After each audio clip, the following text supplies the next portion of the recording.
George Miller claims when he got to his daughter's wedding, her stepfather walked her down the aisle instead of him.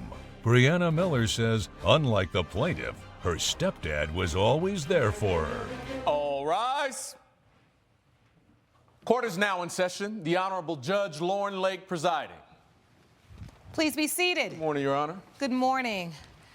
Good day, everyone. Good day. This is the case of Miller versus Miller. Mr. Miller, you are suing your daughter, Ms. Miller, for $606 for travel costs you say you incurred and you were cut out of her wedding last minute. That is correct, Your Honor. And the defendant, Ms. Miller, you say it was a gift. Is that correct? Yes, Your Honor. All right, so Mr. Miller, take me back to how you got cut out of your daughter's wedding. Okay, Your Honor. Well, I'm going to start from the beginning. Her mother and I were together, and we separated when she was about 6 years old. Tried to keep the marriage together, but her mother was very impersonal and cold to me, so I left, and Your Honor, if I may, my mother was cold to him because he cheated on her. So is that true, Mr. Miller? You cheated on Miss Miller's mother? No, Your Honor. I ended up marrying the woman who, and I have had children with the other woman too, so... Wait, you said no, but I married the other woman? So you did cheat? No, not, Your Honor. We separated, and then we were married. More lies, Your Honor. All right, so it is your testimony that you were not in any other relationship until after you separated and divorced Ms. Miller's mother, and then you married someone else. That's correct. So keep going. Long story short, later on I moved 2 states away. I was a plumber, and I still am today. And then she was basically shut out of my life. I tried to stay in contact with her.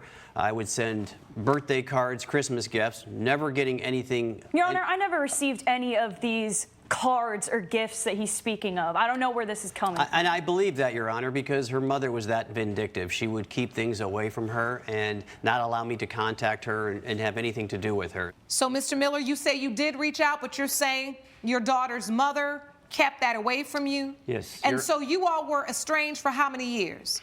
Up until when she was 18. Then she reached out to me, and we started corresponding again, and we were building up a pretty good relationship for that time afterwards. She was going into college. I helped her finance her apartment. I helped her with her part of her tuition. So up until that point, I'd say we were doing pretty good. How did you find each other after all of those years? I sought him out, Your Honor, because finally becoming an adult, turning 18, I finally had the chance to be able to have my own say and redefine my own relationship. I tackled forgiveness, and I sought after something that maybe I could just recreate with him, some form of a relationship. It might not have been parent-daughter, but I was seeking something, Your Honor. I get that. Every child deserves the opportunity to know who their mother and their father is, and most importantly, how and if I can forgive him. The issue with that, Your Honor, is that his love is just transactional. Can you give me examples of that? He tried to pitch in towards my tuition, towards a little bit helping me pay out for an apartment, made a little bit here and there to contribute, but Your Honor, to me, that's not redefining and building a relationship. And despite all of that, I still gave him a chance to be a part of my wedding. And so you said it's transactional. So what you're saying is he'll pay for certain things, but you're not getting the time, the emotional connection. Correct, Your Honor. There's 12 years of turmoil, of abandonment, of... I didn't even get to understand who this guy was. He was just a stranger with a name to me. And for once, like years ago, I called him Dad, but then I got to a point where he was just a stranger in my life. And so, Mr. Miller, did you think you were building a relationship?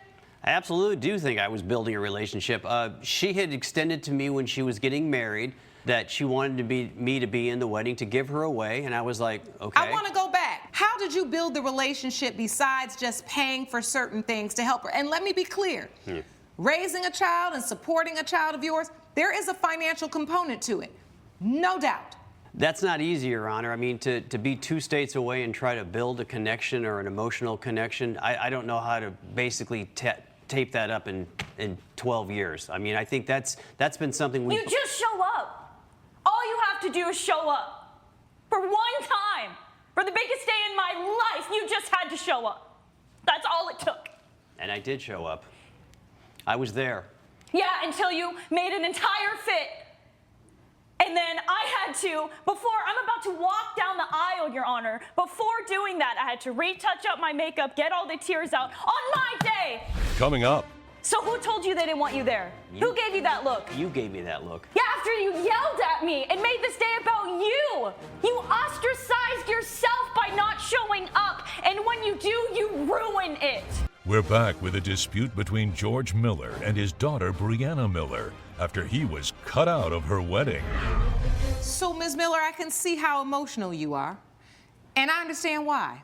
Mr. Honor, Miller, can I I do want you to respond to that, but I want you to respond specifically to this feeling that you say, which is in your petition, that you got cut out of it. What happened? She came to me and said, look, you know, I need money to get to a reception hall.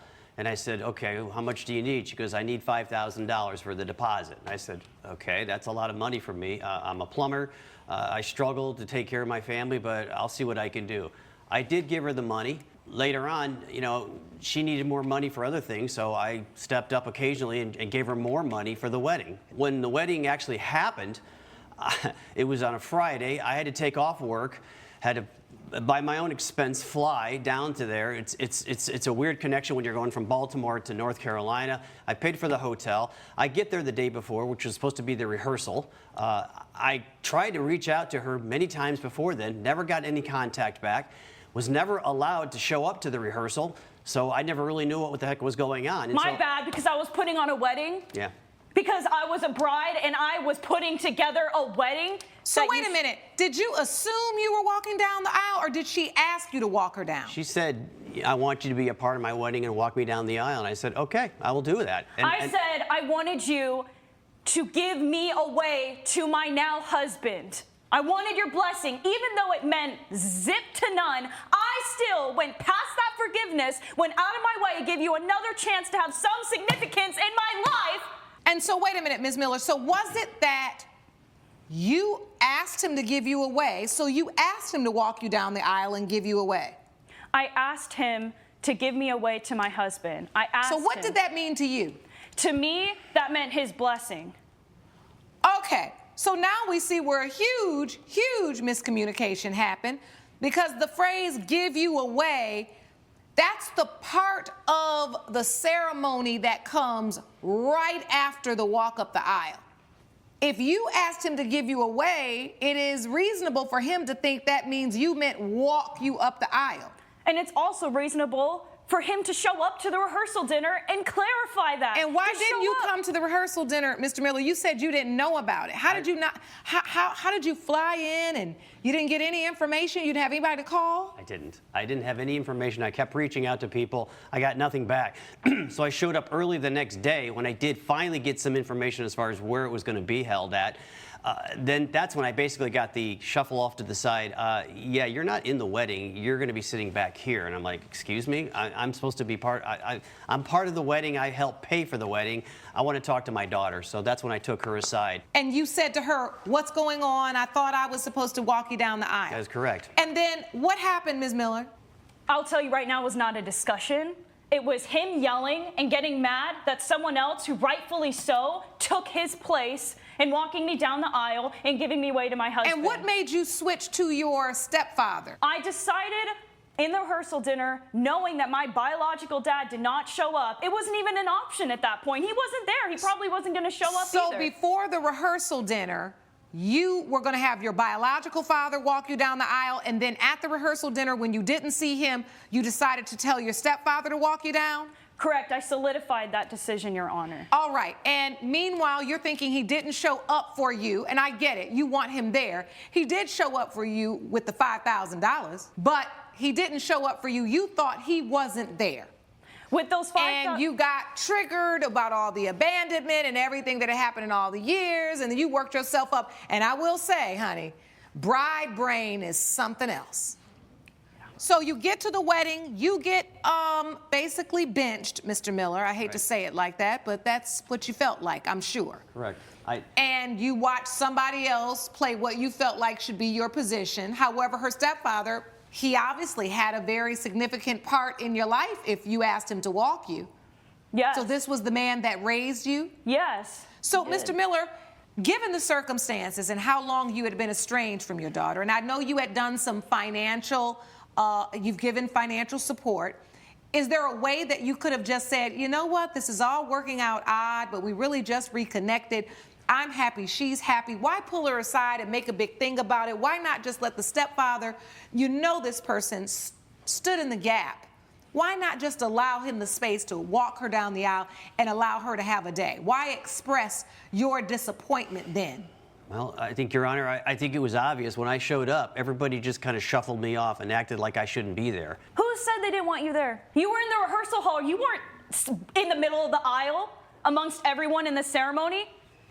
Well, everybody It was just me and you.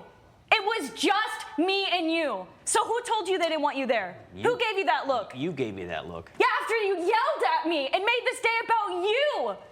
You ostracized yourself by not showing up, and when you do, you ruin it. Coming up, Explain the last 12 years. Parenthood? Kind of more than an agreement, isn't it? And you not being there, breaking a promise? Little hypocritical, huh? How do you explain that? Am I suing you for 12 years? No, I'm not. You're suing me for an airplane ticket? we're back with a dispute between George Miller and his daughter Brianna Miller after he was cut out of her wedding. So I can see there's a lot of anger here, and I am going to bet my bottom dollar that this is not just about the wedding, right? There's just a lot of unresolved issues that Ms. Miller is still carrying, and Mr. Miller, you've got to understand that. And to be very clear, you suing for $606 after you already gave her $5,000, what really is the point of that? Because you really want back your travel costs because you felt like you came in to walk her down the aisle, and when you got there, you got replaced. And I'm not saying you shouldn't feel a way. That would make anyone feel a way. But if you already gave $5,000 and you're not asking for that back, Right. what is the $606 going to do? It's to get her to acknowledge that she's just, you know, like her mother, she just basically blows off when something doesn't go her way. And So if she's are not you, happy, okay, all right, so now we're going there. And you know what, if it takes coming to We the People for you to go where you need to go, well, let's go. Because you just said she's acting like her mother. Now you are holding on from things in the past that you have not processed. You're projecting anger that you have with her mother on to her, and that's not fair either. But when you agree to do something and not follow through on it and accept money and keep asking for more money, and then you just So how do you have to explain the last 12 years? Parenthood? Kind of more than an agreement, isn't it? And you not being there, breaking a promise? Little hypocritical, huh? How do you explain that? Am I suing you for 12 years? No, I'm not. You're suing me for an airplane ticket? Coming up, Why are you hung up on that you didn't get to play a certain position? I feel like I'm being treated like an ATM machine, you know, just call daddy when you need. we're back with a dispute between George Miller and his daughter Brianna Miller after he was cut out of her wedding. You hear her, don't you? I do.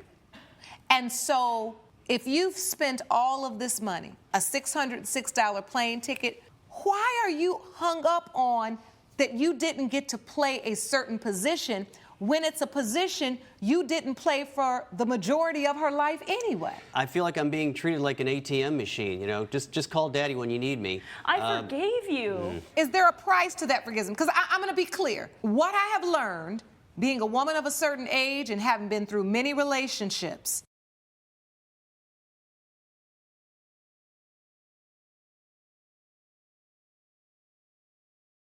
some good, some bad, right? Is that everyone has a different love language they speak, a way they express their love, right? It sounds like what Mr. Miller was doing by giving the money when you asked was trying to express to you, I love you, I want to be in your life. As a grown woman, he doesn't have to finance your wedding. It's customary that a bride's father and family finances the wedding, but these old customs, they're slowly dying out. Your Honor, who spends $5,000 for a venue and doesn't know the location? I don't know. He had the invitation. What I'm saying is we're getting lost in the semantics. Do you or do you not want to get past this with your father? You are hurt. I get it. But what I do hear is that a man who works as a plumber, who I'm sure doesn't necessarily have $5,000 and $10,000 to just throw around, found a way to get there, to get to you. In his mind, he did. But where do you want to go in the future? I just don't want to fight so hard for my worth in his life anymore. There it is. Judge Lake's verdict when We the People returns. Do you hear that, Mr. Miller? I do. So before I adjourn court, I want to ask you again, do you still want the money back for the flight? Or can you be comfortable and know that as a father, I may not have played the position that I wanted to play, but I showed up to the event, to the game, to her life? I don't want the money, Your Honor. I think that's a great decision. Would you like to give your daughter a hug? I do. if Would she's that willing. be okay, Miss Miller? Yes. I'm sorry I wasn't there.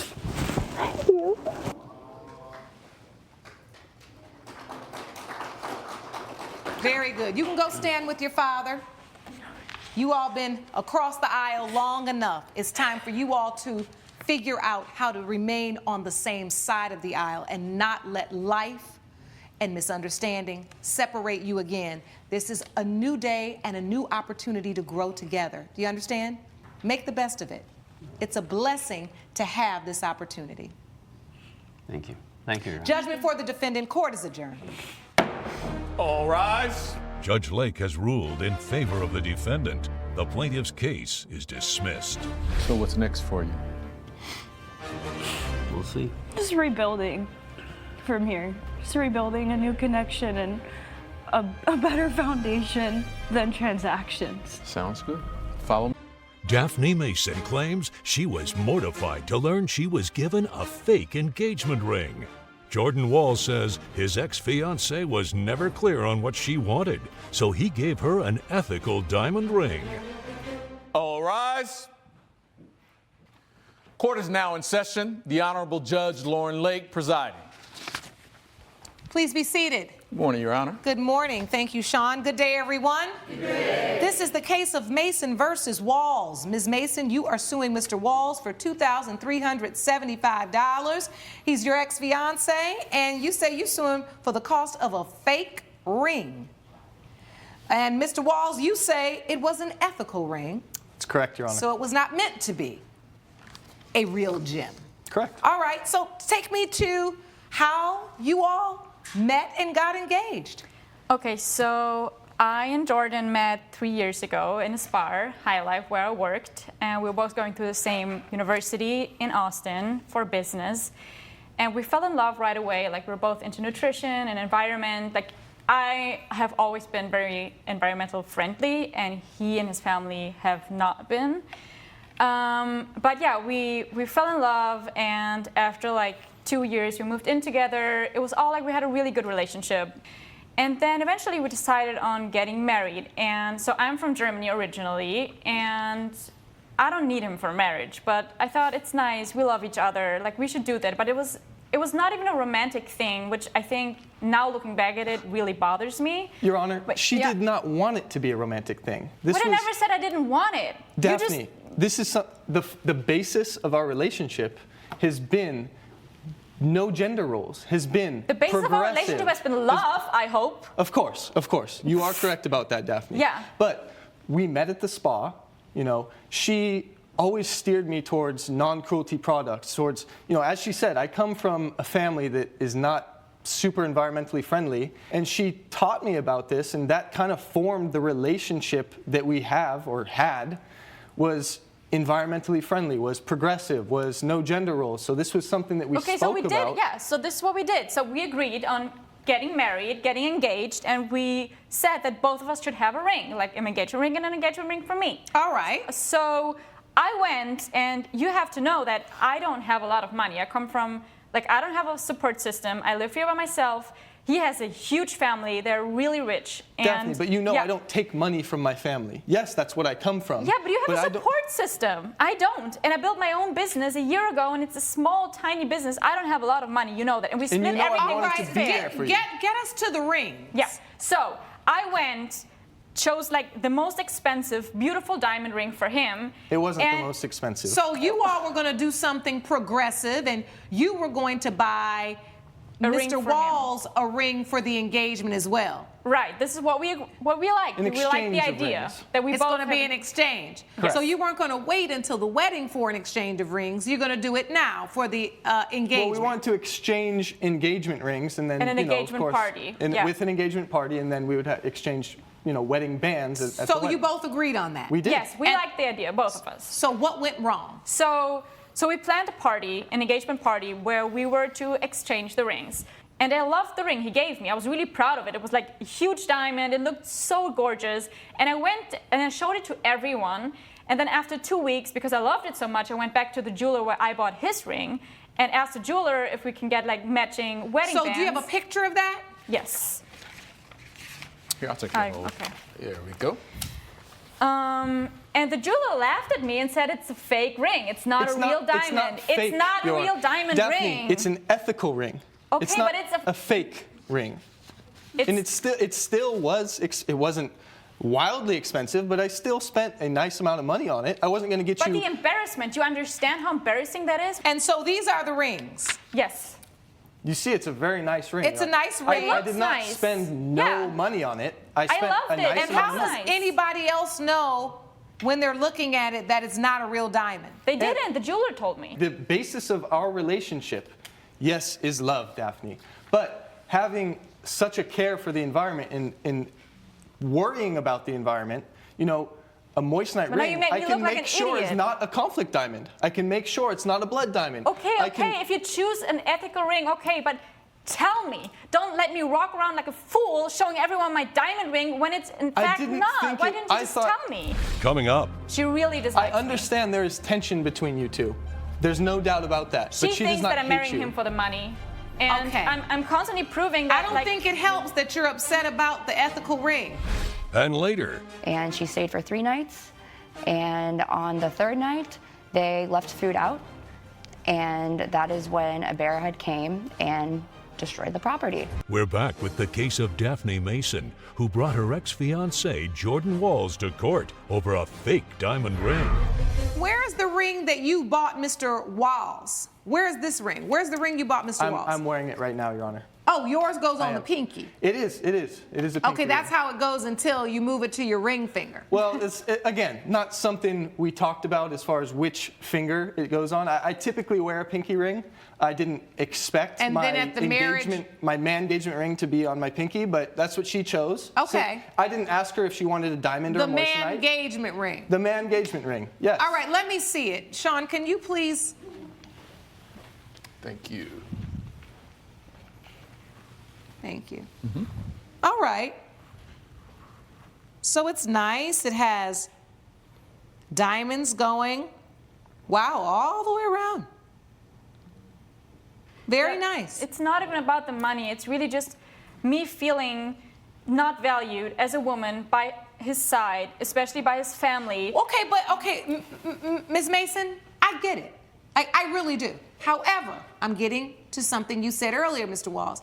If the basis of your relationship was to be environmentally friendly, to think about a minimalist way of life, it probably seems logical that Mr. Walls maybe thought, again, like he said, we're not going to be dealing with a blood diamond. We're not going to be So his thought process seems logical, but I understand to a woman who's excited to become a bride and a fiance, this was disappointing. How do you reconcile that with the way that you two structured your relationship? Would you have been mad if you also got an ethical ring? No, not at all. Your Honor, one of the business ventures that we've talked about, one of them is an ethical jewelry line. So I figured this, moissanite ring is something that Daphne would appreciate, not only because it's not a conflict diamond, it's not polluting the environment or displacing I do peoples. understand all of this. I do understand. I just once in your life want to be the #1 woman, not your mom. I don't like. You are the number one I woman. cannot compete with any of your family members. Why do you feel in competition with his family members, Miss Mason? Because he's such a mommy's boy and she hates me. Like She doesn't hate you, she Daphne. hates me. She does not hate you. She really I dislikes me. understand there is tension between you two. There's no doubt about that. She but she thinks does not that I'm hate marrying you. him for the money. And Okay. I'm constantly proving that. I don't think it helps that you're upset about the ethical ring.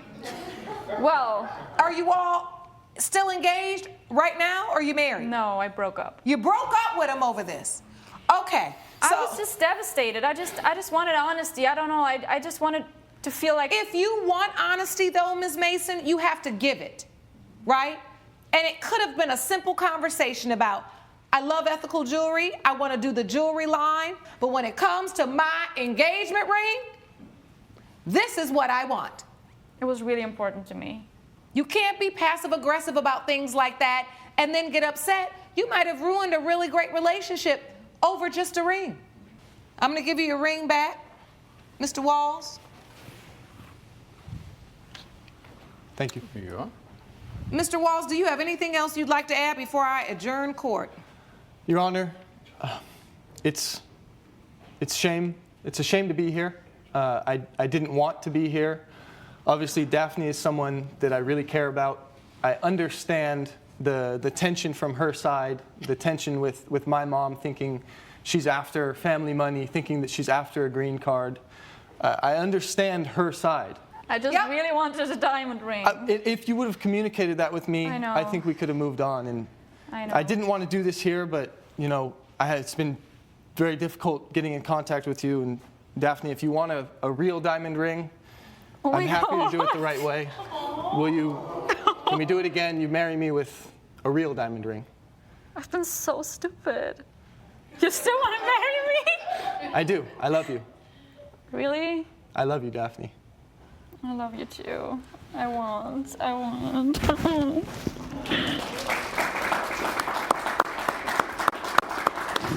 That is so cute. Put the ring on. You didn't do that right. Oh, excuse me. yes. Go on your knee again. See, this is, Your Honor, this is where You said stemmed you from- don't understand women. We're teaching you right Thank you. now. That's what we Thank say. Do it over. Do it over. Lord, you two, this is why I'm here. Right. Thank you. There Thank we you, go. Your Honor. Very Thank you. nice. No, thank you. I appreciate the fact that you all worked through a very difficult moment. And you know what, Miss Mason? Honesty is the best policy. So with that said, judgment for the defendant. Court is adjourned. Judge Lake has ruled in favor of the defendant. The plaintiff's case is dismissed. So, how do you two plan on moving forward? Well, I'll choose the wedding rings, I guess. I guess we're back on track, and I'll be moving back into the apartment and out of my family's house, so that's good. Coming up, Did you sign a contract, Miss Salas? I did. Did you bring it? No, I assumed that Miss Annalise would bring it, but I would like to state that there is no information about leaving food out. And that would help prove your case, so you shouldn't assume Miss Raven is going to bring anything. Annalise Raven claims her vacation rental's outdoor space was destroyed by a bear after food was left out on the patio. Larissa Solis says the plaintiff's signage at the cabin was unclear. This is the case of Raven versus Salas. Miss Raven, you are suing Miss Salas for $983 in property damages. Is that correct? That is correct, Your Honor. And the defendant, Miss Salas, says you claim that her property had improper signage, correct? Yes, Your Honor. Let's start with you, Miss Raven. Why are we here? We're here because of Larissa's negligence. A bear has damaged my patio and pool. Okay, so what does that have to do with her? So, Larissa decided to rent out my cabin for a few nights. Do you and- rent out this cabin normally? Yes, I have been renting out my cabin for about 3 years now. Okay, do you know Miss Salas? I do not know her personally. All right. And she stayed for 3 nights. And on the 3rd night, they left food out. And that is when a bear had came and destroyed the property. How do you know they left it out on the 3rd night if you weren't there? So I have cameras outside, which she knows about for security purposes. That's when I had gotten a call from my neighbor saying they heard loud noises, and that's when I had then received a call from Larissa saying that there was a bear in the pool. Do you have the contract that she signed when she rented the place? I have the agreement, and I have pictures from afterwards. Thank you. So, Ms. Salas, you wanted to go stay at a cabin? Yes, I did, Your Honor. You wanted to just have a little fun in the wilderness? Yes, I wanted to stay for 3 nights at Miss Raven's cabin. I was having my bachelorette party, and I just for your bachelorette? Yes. She never said that. Well, I only had 5 guests, my close friends and family, and Miss Raven met all of them. Coming up, One of my bridesmaids decided to go for a little dip in the pool. Once she went out there, she saw a bear was in the pool. we're back with the case of Annalise Raven, who blames Larissa Solis for a bear damaging her property. She says you left food out and a bear came. Yes, Your Honor. So, tell me about your party. Did you leave food out? Is this or is this not true? Well, so the stay was for 3 nights, and on the 3rd night, on the 3rd day, actually, we were having lunch out by the pool. It was about 1:30, and then at about 4:30, we moved inside, and at 6:30, one of my bridesmaids decided to go for a little dip in the pool, and once she went out there, she saw a bear was in the pool. And she freaked out, she started screaming, ran back inside. We closed the windows, locked the door, and then we immediately called Annalise. I have a strict do not feed the bears policy. That could be scary. So you have a strict policy. Correct. And they Do know. not feed the bears. Correct. Wow. That was a big one. It must have been hot. You say don't feed the bears. Is that in your contract? So I have a sign in my kitchen, and I reiterated that to them. It's a sign in the kitchen. A sign in the kitchen. But it's not on the contract. I believe that I it don't is. see a contract for the stay. Do you have a contract for the stay, or you just have? I believe that there are the invoices of the damage and the pictures of the property damage. And no contract. Did you sign a contract, Ms. Salas? I did. Did you bring it? No, I assumed that Miss Annalise would bring it, but I would like to state that there is no information about leaving food out. And that would help prove your case, so you shouldn't assume Ms. Raven is going to bring anything. Judge Lake's verdict when We the People returns. So we're here suing on property damages for a clause that really should be in a contract, that's not in a contract, but is posted in the kitchen. You know it's out in the woods, in the wilderness. You know that there are bears.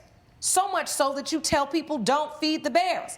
But let's be clear. Some people may interpret that to mean let's not, purposefully and intentionally set food out to feed the bears, right? Because people need to understand if it's that much of an imminent danger, right? It needs to be in your contract. It needs to be posted everywhere. It needs to be posted on trees. It needs to be posted by the pool. But you don't have any signage or anything in the contract that tells people, all right, well, if you're not going to intentionally go feed the bears, let me give you another few enumerated situations that you need to avoid living here. You have not proven sufficiently that Ms. Salas should be liable for the damages to your property that the bear caused. Judgment for the defendant. Court is adjourned. Judge Lake has ruled in favor of the defendant. The plaintiff's case is dismissed. You got lucky. You can kiss your rating goodbye. Okay, well, I hope your marriage is just fantastic. It is, thank you. Okay. Catherine Greenfield claims the custom wedding dress she received looked nothing like the sketch she agreed to. Lily Richards says she already gave Miss Greenfield more money back than she deserves. All rise. Court is now in session. The Honorable Judge Lauren Lake presiding. Please be seated. Good morning, Your Honor. Good morning, Sean. The litigants have been sworn in. Thank you so much. Good day, everyone. This is the case of Greenfield versus Richards. Ms. Greenfield, you are suing Ms. Richards today for $2,500. You say she designed your wedding dress incorrectly. Is that correct? Yes, Your Honor. Okay, tell the court what happened.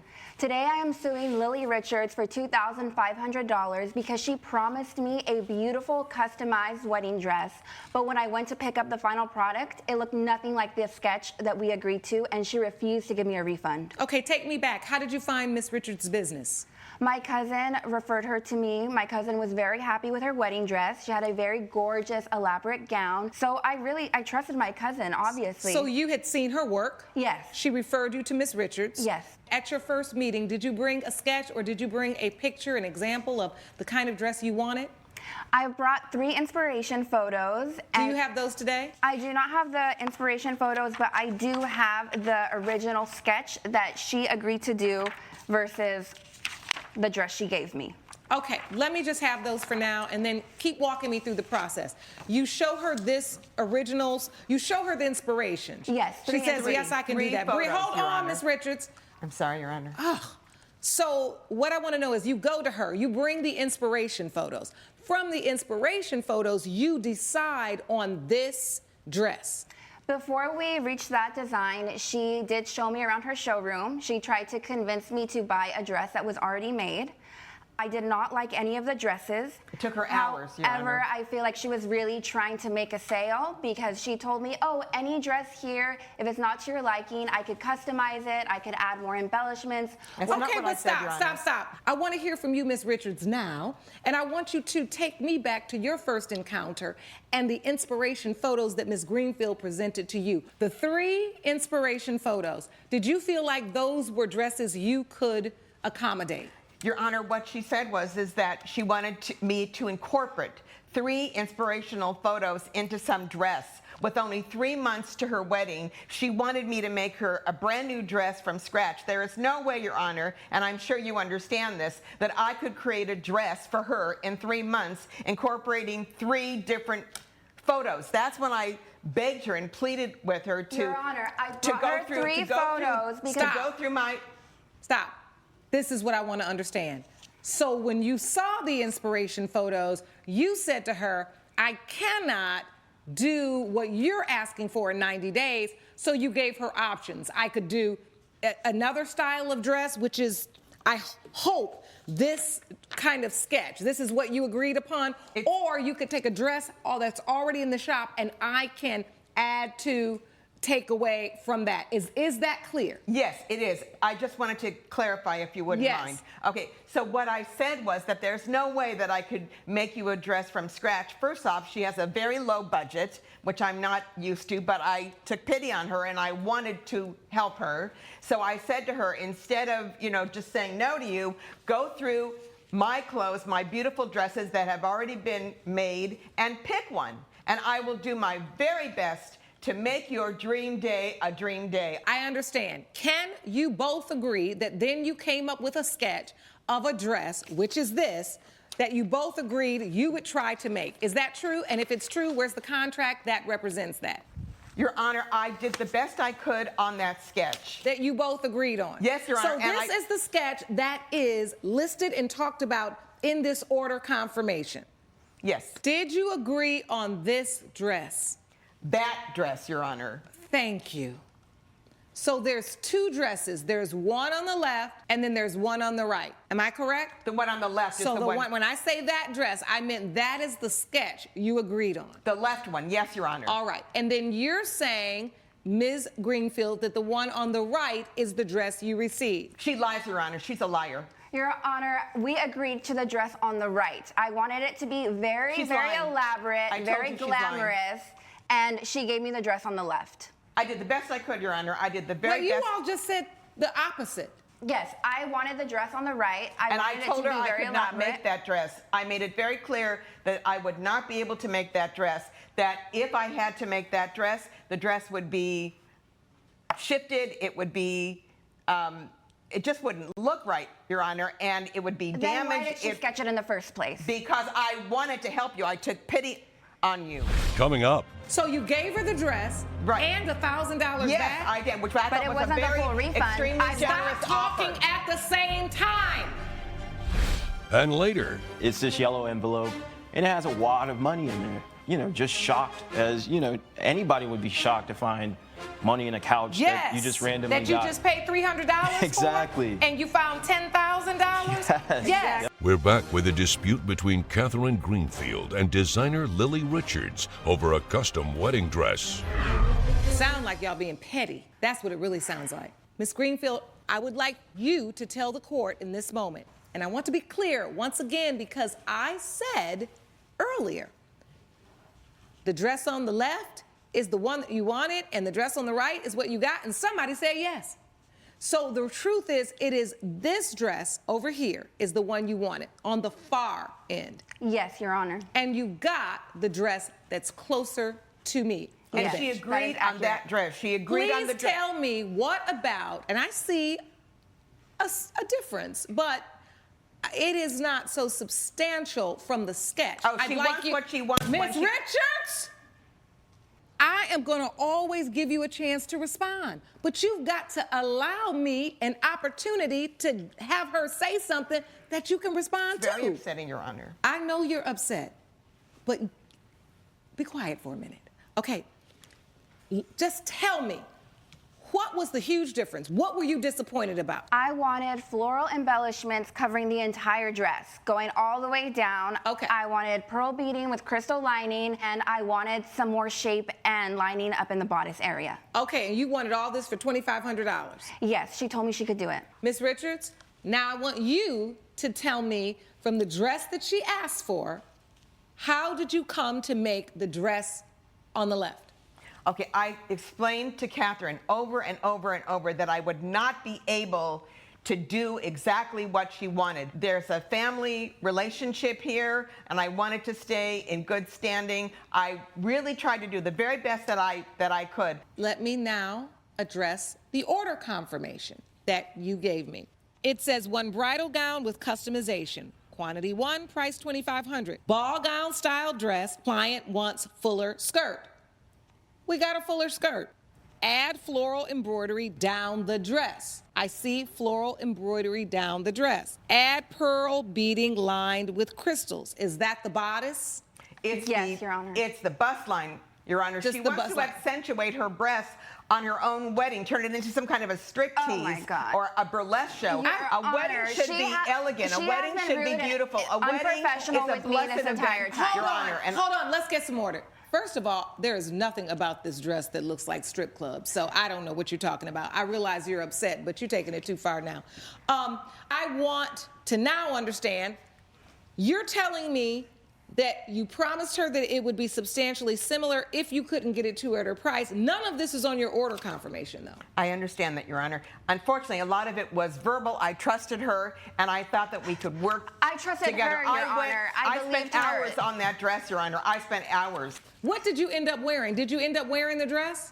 I did not wear one of Miss Richards' dresses, no. So I what had to happened? buy another dress. I had to gave buy her a the dress, random Your Honor. dress I gave off her the the dress rack and $1,000. at the last minute. So you gave her the dress Right. and $1,000 Yes, back? I did, which I But thought it was wasn't a the very full refund. extremely I generous Stop talking offer. at the same time.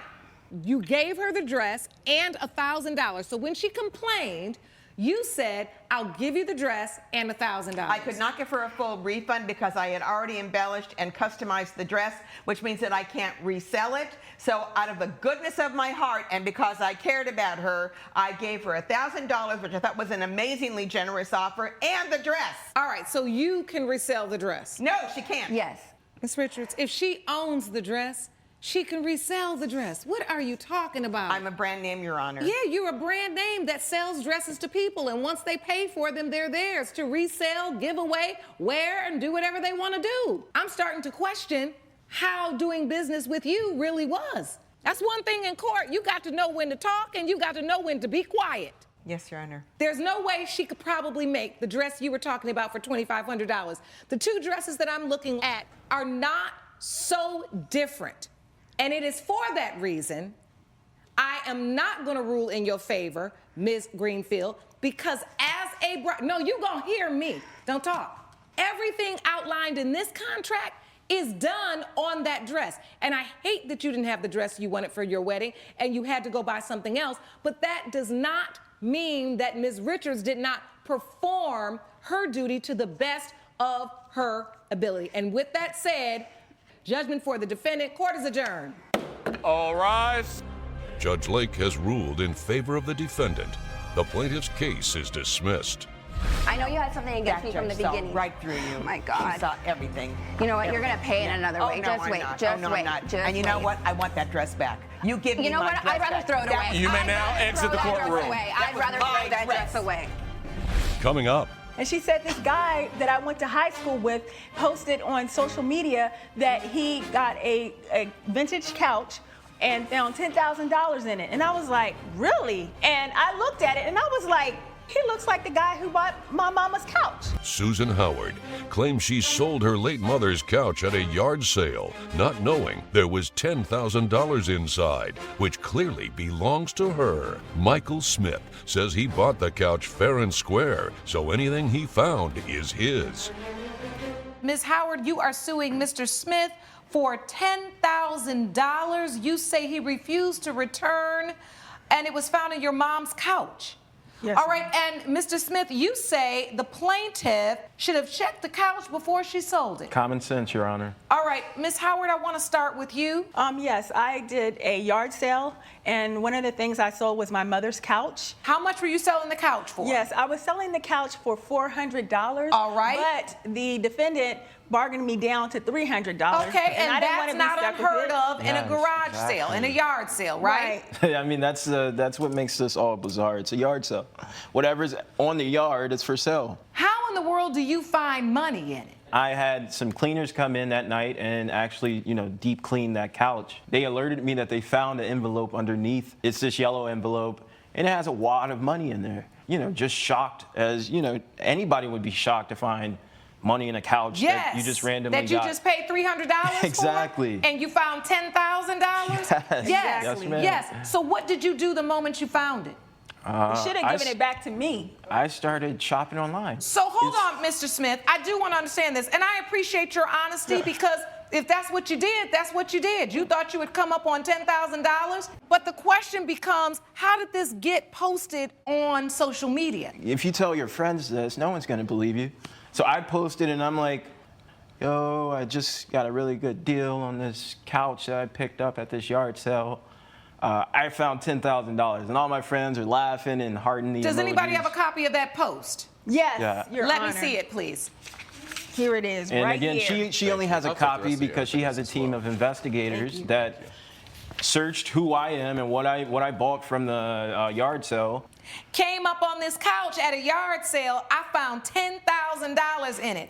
I literally got my money's worth with the dollar signs and then #bless. So you was in it. Coming up, The reason why you could sell it is because it was really your couch. Okay, Your Honor. Look, And no, it's don't interrupt me. Do not interrupt me. we're back with the case of Susan Howard, who is arguing with Michael Smith over hidden money in her late mother's couch. I want to hear how you found out about the post. Yeah, so my cousin called me up and she's like, girl, did you see this post? And she said this guy that I went to high school with posted on social media that he got a vintage couch and found $10,000 in it. And I looked at it and I was like, this guy looks familiar. I was Really? like, he looks like the guy who bought my mama's couch. So I proceeded to investigate. As you should have. Right. And I ended up looking it up and come to find out it was him. And so what happened? Did you reach out to him? Yes, I messaged him and asked him to please return the money, the $10,000. I had no idea that money was inside of my mama's couch. So you're saying in these text messages you didn't know the money was there? I did not. I mean, why would I sell my mama's couch knowing that there's $10,000 in it? And then It you just doesn't respond, make Mr. sense. Smith, I'm sorry, you should have just checked the couch cushions before you sold it. And the money is a blessing to me, and clearly the universe wanted me to have it. So he thought the disrespectful. money was just a blessing. Yeah. That was my mama's. That belongs to me now. Okay, and you've had the couch for how many years? That doesn't matter. She brought it My brand point- new. my so point it's is What this. mine. really Is that- does matter is when your mom passed away, Yes, ma'am. Were you her only child? Yes, Your Honor, I am. All right, and she did not have a husband? No, Your Honor. All right. If she left everything to you, you're the owner.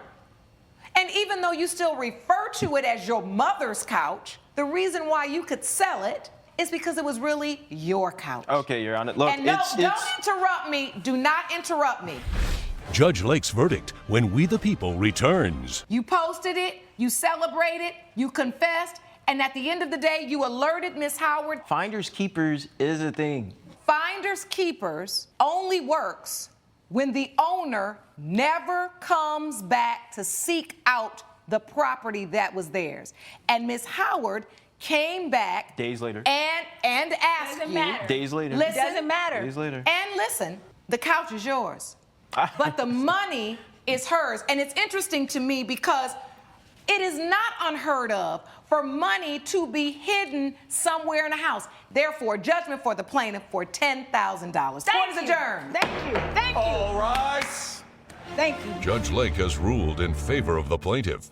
The defendant owes $10,000. So, how do you feel about the judge's verdict? Oh, I'm happy. I'm going to be waiting for my money though when we get out there. $10,000.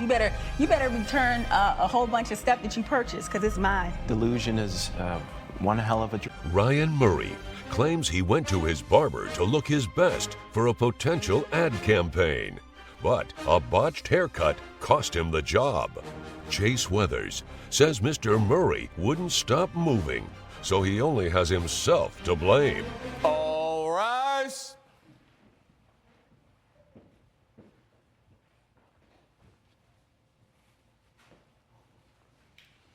Court is now in session. The Honorable Judge Lauren Lake presiding. You may be seated. This is the case of Murray versus Weathers. Mr. Murray, you are suing Mr. Weathers for $2,750.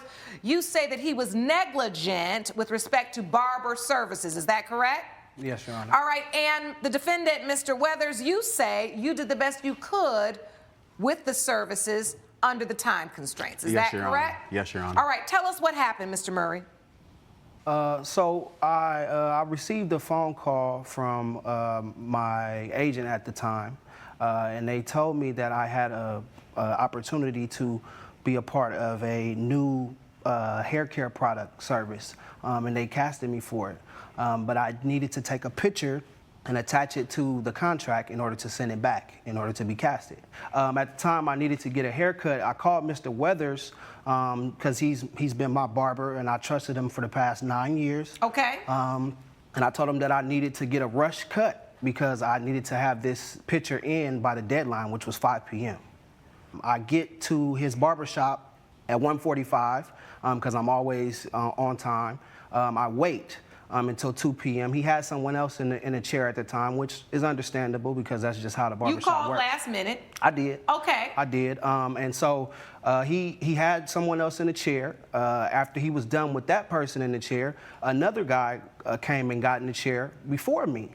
This is now 3 p.m. All right. So now I'm kind of concerned. I'm asking him, hey, what's going on? You know, Chase, you know I got a deadline. Why aren't you cutting my hair?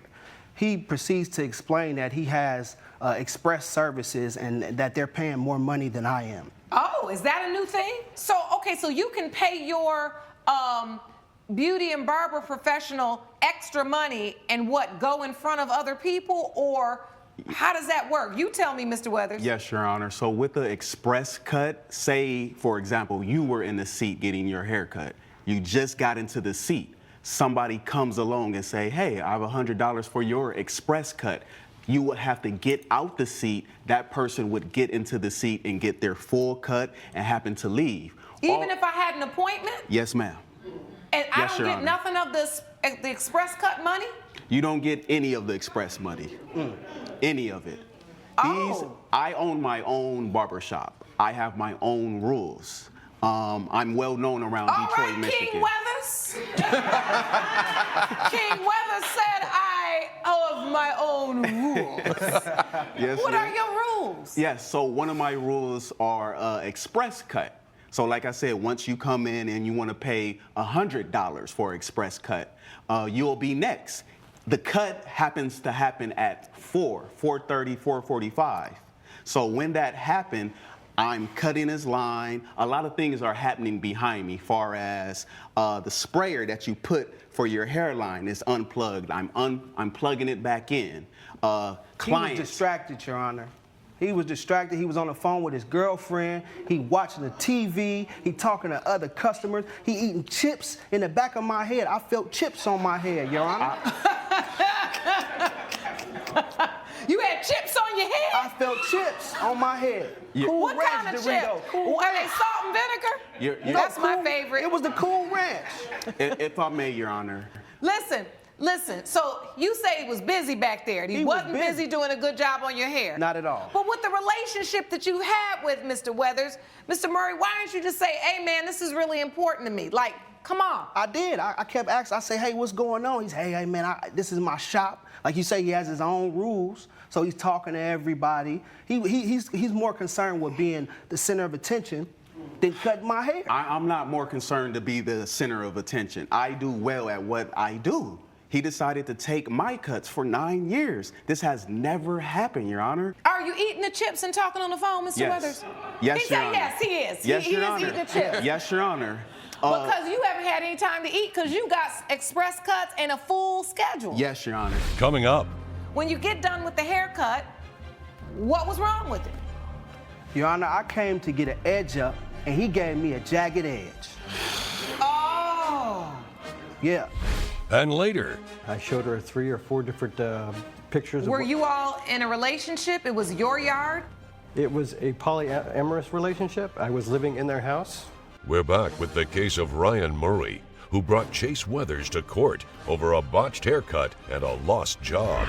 So you're eating your chips, you plugging in your stuff, you got to multitask, express cuts, you own the shop, you got rules. It's a lot going on, Mr. Weathers. When you get done with the haircut, what was wrong with it? Your Honor, I came to get an edge up, and he gave me a jagged edge. Oh. Yeah.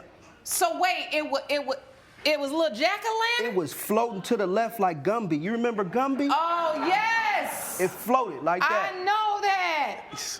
I love Gumby. Are you going to tell the truth? But listen, do you have a picture of that? I have a picture right here, Let me Your see Honor.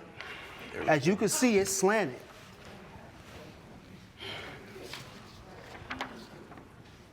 It is definitely slightly slanted.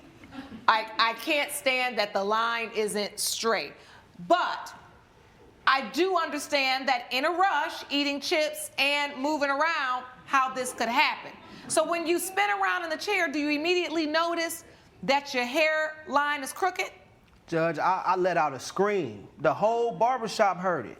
Okay, and so, Mr. Weathers, when you saw that the hairline is noticeably crooked, and this is not something that is, this is something that happens sometimes, all right? What did you say? Before the hairline was crooked, this man, Ryan, was all on his phone. And I told him while I'm lining him up with the blade, please get off your phone, Ryan. He said, no, I'm still talking. So I said, okay. I'm lining his hair. Yeah, baby girl, what you doing? Yeah, I got this photo shoot next. Yeah, I'm still lining his hair. Your Honor, that's not true. Can you please be still? So while I was getting his hair, I'm cutting it, and it looks fine to me. But I kept telling him to stop moving. So, I need to know, Mr. Murray. Yes. Were you or were you not on the phone while you were getting the front of your hair edged? Were you or were you not on the phone? Your Honor, I was using my phone looking down. I did look down because my agent had contacted me and he was trying to get an update on when I was going to be sending this picture out. Exactly. And so move on. So once it was crooked, did he try to fix it? No, he didn't try to fix it. At the time, he told me that he had other customers waiting. Oh, not another express cut. Another express cut, Your Honor. Did you let an express cut in, Mr. Weathers? I didn't let an express cut get in. He stormed out after his loud ruckus. As soon as I turned him around, showed him the mirror, I'm not paying for anything. Would you pay, Your Honor? Even Ray Charles could see that hairline is messed up. What? $2,000, Your Honor? $2,000? No. Listen. I I'm gonna be straight with you. You asked me a question. Usually, as the judge, I ask the questions, you give the answers. But you did ask me a question, and I will tell you, yes, I did pay. The times that my son's hairline was crooked, I did not pay for the whole haircut and lineup. I just simply gave the barber an opportunity to cure, meaning an opportunity to straighten it up. Now, after they did that, I may not have gone back to that same barber again, right? But I did give them the opportunity. Why didn't you give him the opportunity to straighten you up? I mean, I can see from the way your hairline is that you had an opportunity. I mean, it might have been just a hair high. The bottom line is you got frustrated and you didn't send in the picture because you weren't feeling your best. You weren't looking your best. No, I sent the picture in. I sent the picture in, Your Honor. And they said that they would give me a call and said, don't call me, I'll call you. That's what they said. Because of your hairline? Because of my hairline. That was that they sent back. Don't call us, we'll call you. Right. Okay. So I missed out on Okay, Mr. Murray, you feel like you missed out on the job because of the crooked hairline. Yes, Your Honor. All right. This is what I feel. And you know, unfortunately, we've had fun laughing about something that at the time was not funny at all. But now, like I said, when things are, you move beyond things, you can kind of laugh and give light. So we can't take ourselves too seriously. The bottom line is, sir, I do not think, from what I saw, that even though your hairline was crooked, you were able to shoot a picture that would have been good enough, right? So that they could see who you are and what you could do. The picture you shot on your phone was not what they were going to use in the campaign. You had time for your hairline to grow in and get the job if you were going to get the job. What I saw and what you said to me was, they said to you, no, we'll call you. They weren't interested in using you. Correct. All right. And I know you didn't get the job, but at least you're able to mend a relationship. And you should have let him try to fix that so you felt your best when you sent in the picture. That's a lesson learned for both of you. Judgment for the defendant. Court is adjourned. Judge Lake has ruled in favor of the defendant. The plaintiff's case is dismissed. I know better than to come back to you as my partner. Listen, don't get comfortable. You got too many emotions and that will happen. You emotional. No, I'm not emotional. You were my brother. Coming up. Is it because you felt some jealousy towards the other woman? I am not jealous about the other woman because we are in a polyamorous relationship. But the house is my house. I had bought that house before my marriage, so it's under my name. We agreed that he move in. We never agreed on somebody else moving. John Williamson claims he paid for a gazebo at his former partner's home, but was never reimbursed. Alicia Ramirez James says the purchase was completely Mr. Williamson's idea, so she accepted his kind gesture. This is the case of Williamson versus Ramirez James. Mr. Williamson, you are suing Ms. Ramirez James for $4,700.06 for the cost of home improvements. Is that correct? Yes, ma'am. And Ms. Ramirez James, you say that you do not owe plaintiff anything because it was his idea. That is correct, Your Honor. All right, I'd like to start with you, Mr. Williamson. Please tell the court about these home improvements. The home improvement was a gazebo that we built in the backyard. It was a prefab that was brought right in, fit right into the backyard. It was something that we agreed on. I showed her 3 or 4 different pictures. Were you all in a relationship? It was your yard? It was a polyamorous relationship. I was living in their house. All right, and so who paid for the gazebo? I did. So how much did you pay for it? $4,700.06. All right, do you have a receipt for that? I do. May I see it, please? I'll take all your evidence, sir. And so, Ms. Ramirez James, do you dispute any of the plaintiff's testimony thus far? Thus far, he's correct. He's correct? Yes. Okay. So you do install this prefab gazebo. How does it happen that you go from building a gazebo and home improvements to moving out? What happened? Well, as I said, we have a polyamorous relationship, and I was seeing somebody else. Coming up. I wanted her to move in with me at the house. You were asked to go ahead and move in and then you were trying to move another girl in. Yes. We're back with a dispute between John Williamson and his former polyamorous partner Alicia Ramirez James over the cost of a gazebo. Ooh, y'all are busy. Miss Ramirez knew who she was, and that she had been to the house a few times, and her lease was coming up, and she traveled a lot, so in between times, I wanted her to move in with me at the house. Oh, so you were asked to go ahead and move in, and then you were trying to move another girl in. Yes, after 2 years, yes. You weren't happy with that arrangement? You didn't agree to that? Your husband and you didn't want that? Absolutely not, Your Honor. And why is that so unheard of? What, you seem like that was just too much for him to suggest or ask. I am not jealous about the other woman because we are in a polyamorous relationship, so we are all allowed to have other partners, and that is totally agreed upon. But the house is my house. I had bought that house before my marriage, so it's under my name. We agreed that he move in. We never agreed on somebody else moving in. All right, so Mr. Williamson, I'm not sure how you can invite or say you wanted another woman to move into a house where you aren't even on the mortgage and someone is basically having you live there. I was paying rent, Your Honor. Did you have a lease? I did not. Okay. Did you bring proof of your rent payments? I did not. Did he ask you, do you want me to build a gazebo? And you said yes? You wanted to install that gazebo because you thought it was a great idea and that you would be happy to pay for it. No, I did not say that. The conversation was organic. We discussed it. You said you would like to have that for entertaining out here. Did we I built a ask fire you? pit. And did I ask you to pay for a gazebo? You didn't ask me not to pay for Did I tell you put a gazebo in my house? I brought you all the 3 different unique designs of them, and you said, okay, I like this one, But and that's I the one I never got. told you you have to put a gazebo in my house. Judge Lake's verdict when We the People returns.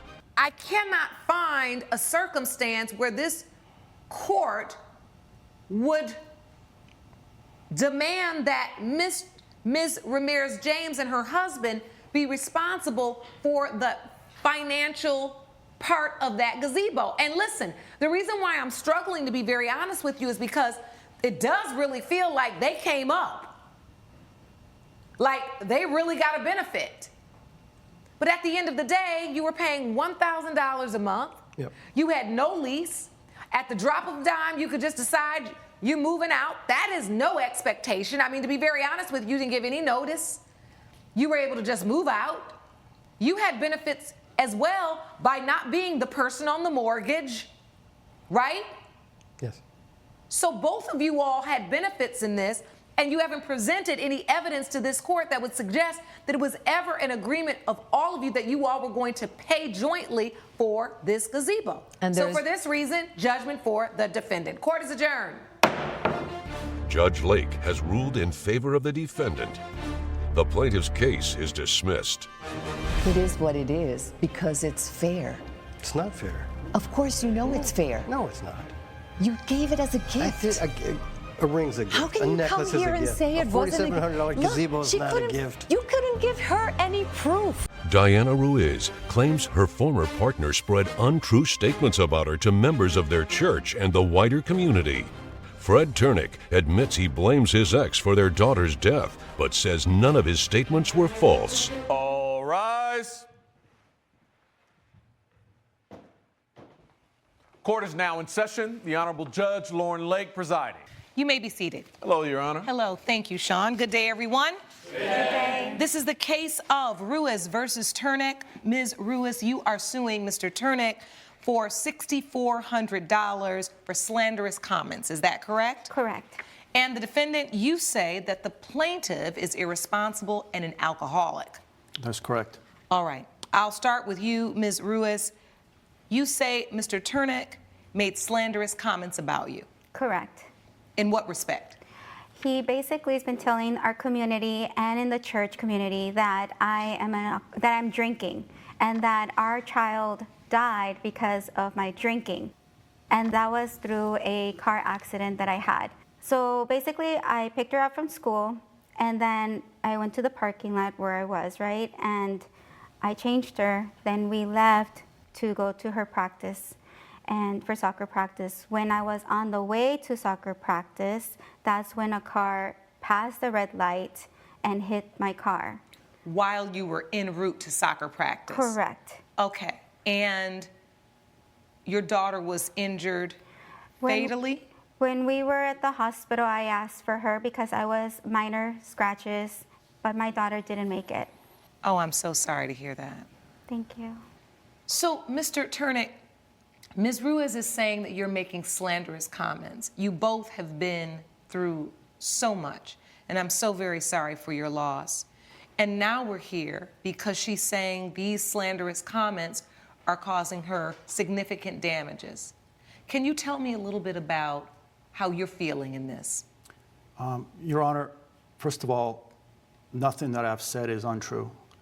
I've only stated the facts and things from personal experience, being with Ms. Ruiz for several years together.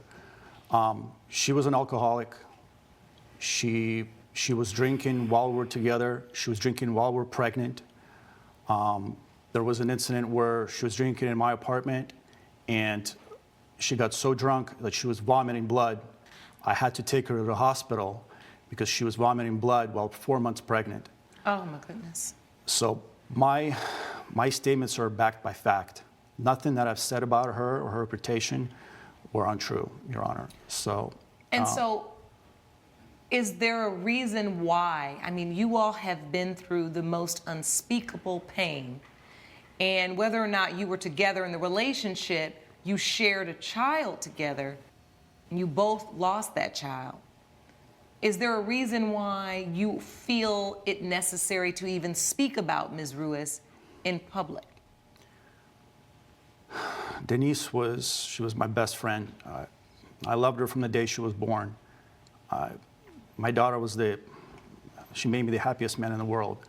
And when she passed, I needed support. And I turned to my church, I turned to my community for support, for guidance, for relief. And I was just voicing my frustration and was just trying to get help from my support network. You needed to get that pain out. You Yes. needed to talk through feelings of intense pain and trauma.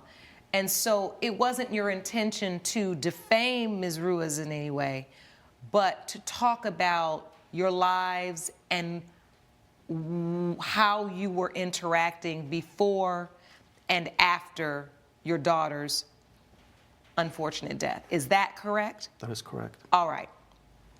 And so as you listen, Ms. Ruiz, and you hear Mr. Turnick talk about the fact that he is just trying to get his pain out, not trying to defame you, talk to the court about the damages you've suffered as a result of his statements. Your Honor, I understand where he's coming from, but for him, the church wasn't just for him, it was for me too. I had to get that support too. I had to rely on my friend Jamie because without her, I don't think I could make it. The church, he was there all the time and I could not be there because he's there and I don't want to have any problems. So I could not go to the church. However, when I did talk to a few people at the church, I would hear them talk about me, that I was basically the town drunk. Coming up. I never said that she was intoxicated while driving and getting into a car accident that killed her daughter. I just said that she was an alcoholic for many years prior to that. People are calling me child killer. We're back with the case of Diana Ruiz, who brought her late child's father, Fred Turnick, to court after he spread lies about her. Did you feel that this accident was Ms. Ruiz's fault, Mr. Turnick? To be honest, Your Honor, I did. Because from my experience with her, she was not only a responsible mother, she was also not a good driver. When Denise was going to preschool, she was constantly late picking her up. She was always in a hurry. So if she was on time, if she wasn't late, if she wasn't I have to work. distracted, yes, but you can work and drive safely, not putting our daughter, who's now dead. But it wasn't my fault, and I showed you. I have proof here. Look, all I'm saying is that... What proof did you bring, Ms. Ruiz? I have the evidence from the police report that it was not my fault. May And I see also that, have please? other proof. Sean, will you pass that to me, please? Thank you. You're welcome. So you have evidence here that states a blood alcohol test on 1/3 0.0%. So her blood alcohol test at the time of the accident, she wasn't drinking. Did you know that? I didn't know that, Your Honor.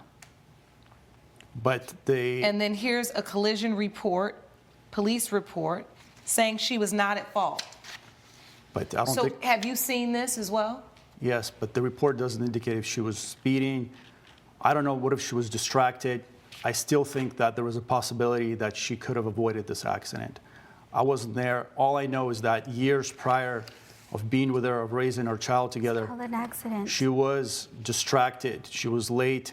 She was drinking for many years prior to us being together. Do you admit, Ms. Ruiz, that you were drinking for many years? You do have a problem with alcohol? I've been seeing the ASN for about 5 years, and I've been sober since then. So your damages are, I see here, $6,400 in moving costs. Correct. Why did you move?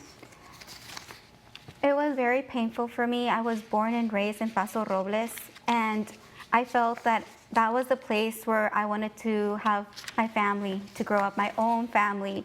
I had my baby, which was my daughter, Denise. I had my ex right here, Fred, with me, and I thought this was the family place to be because that's where I grew up. But then when this accident happened, I have to live with this, Your Honor. I have to live with my own daughter's death, that it was in my back seat. It's like I literally got off work, picked her up, changed her, and then drive, and then a car came over and hit the car. It was like, that's traumatic It's already. unthinkable. You can't. Thank you. It's almost unbelievable. I don't have nobody to be with me, a partner. So this tragic accident that killed your daughter, it also destroyed the relationship as well? No, the relationship got destroyed because of my alcohol situation back when I was pregnant. We broke up because of that. All right. It did not work out for us. So why did you feel you needed to move, and why do you think Mr. Turnick should be responsible for that cost? Because I relied on the church to go to, and I was going through that pain, and I needed that support. I needed family to be around, and I didn't have anybody. My boss actually had to let me go because in his business, because of his rumors that he was passing around. So, Mr. Turnick, if you saw the police report, you knew at the time of the accident she hadn't been drinking. She also had proof that she had been going to alcohol counseling and meetings. Why did you feel the need to speak about this in the church, in the community, so much so that it compounded pain for not just Ms. Ruiz, but for you as well? Well, Your Honor, I never said that she was intoxicated while driving and getting into a car accident that killed her daughter. I just said that she was an alcoholic for many years prior to that. People are calling me child killer. But like I mentioned earlier, I needed a support system as well. She's got ASN, I have my church, I have my community. I needed to grieve. What people did with that information, I have no control over. If they give her looks at the store, if her boss fired that, it's not because I called and said. So is it your testimony, you merely confided in, and this is not your entire church, these are members of your church or either the counseling arm of your church, that there had been issues in the relationship before, talking to them about what happened in the relationship. But are you stating in court today that you never once accused her or stated that she was drinking during the accident?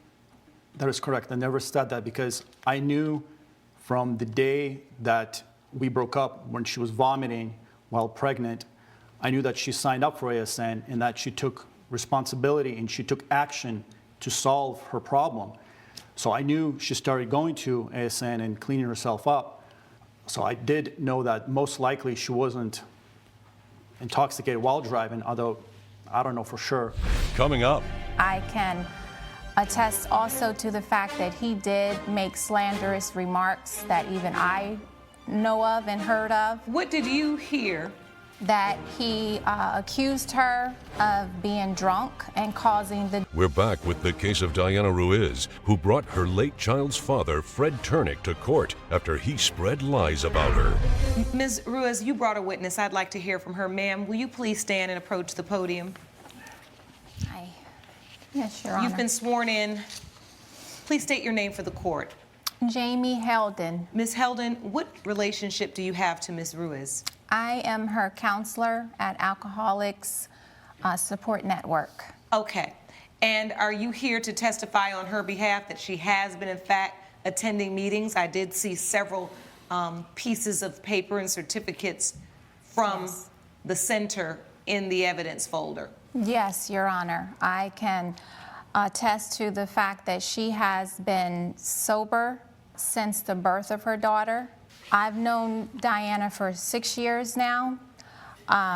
Throughout that whole time, even after the passing of her daughter, she went through a deep depression to the point where she was even suicidal and wanted to take her life. But she allowed me and the other members of ASN to help her through that difficult time, and she remained sober.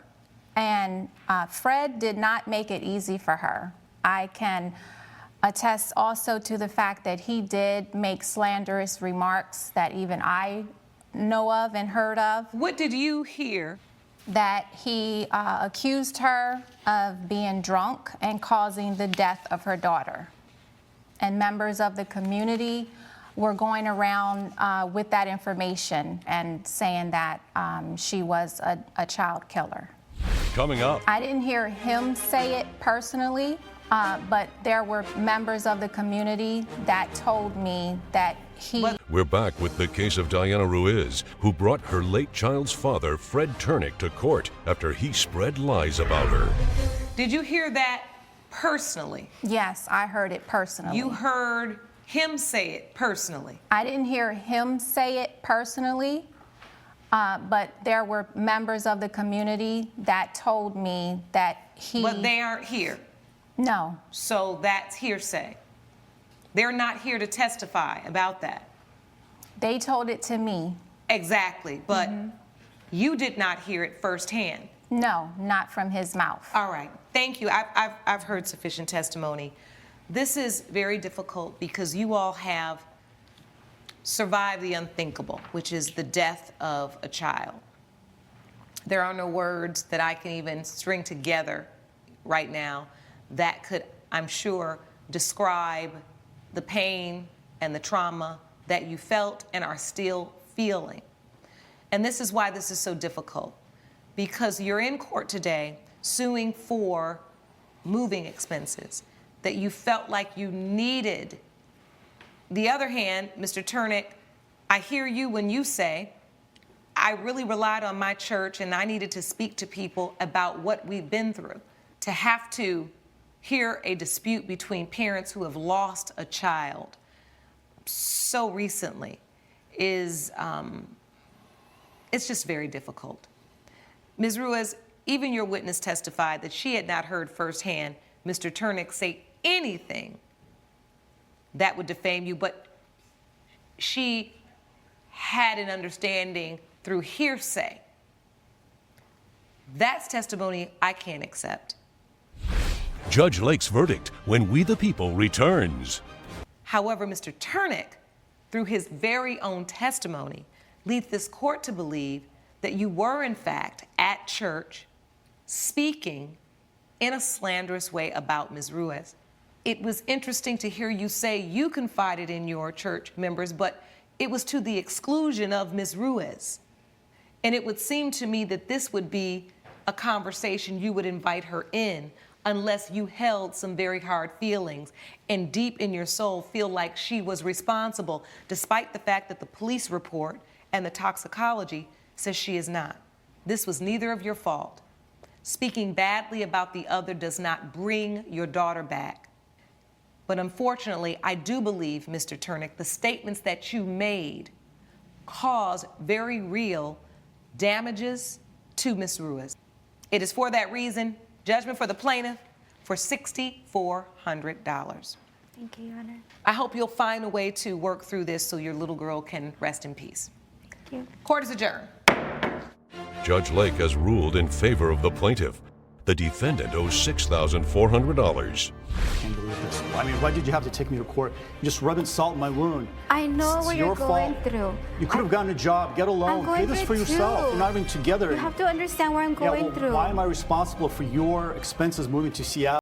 Kelly Atwell claims she learned from her vet that the dog she bought wasn't a purebred animal as advertised.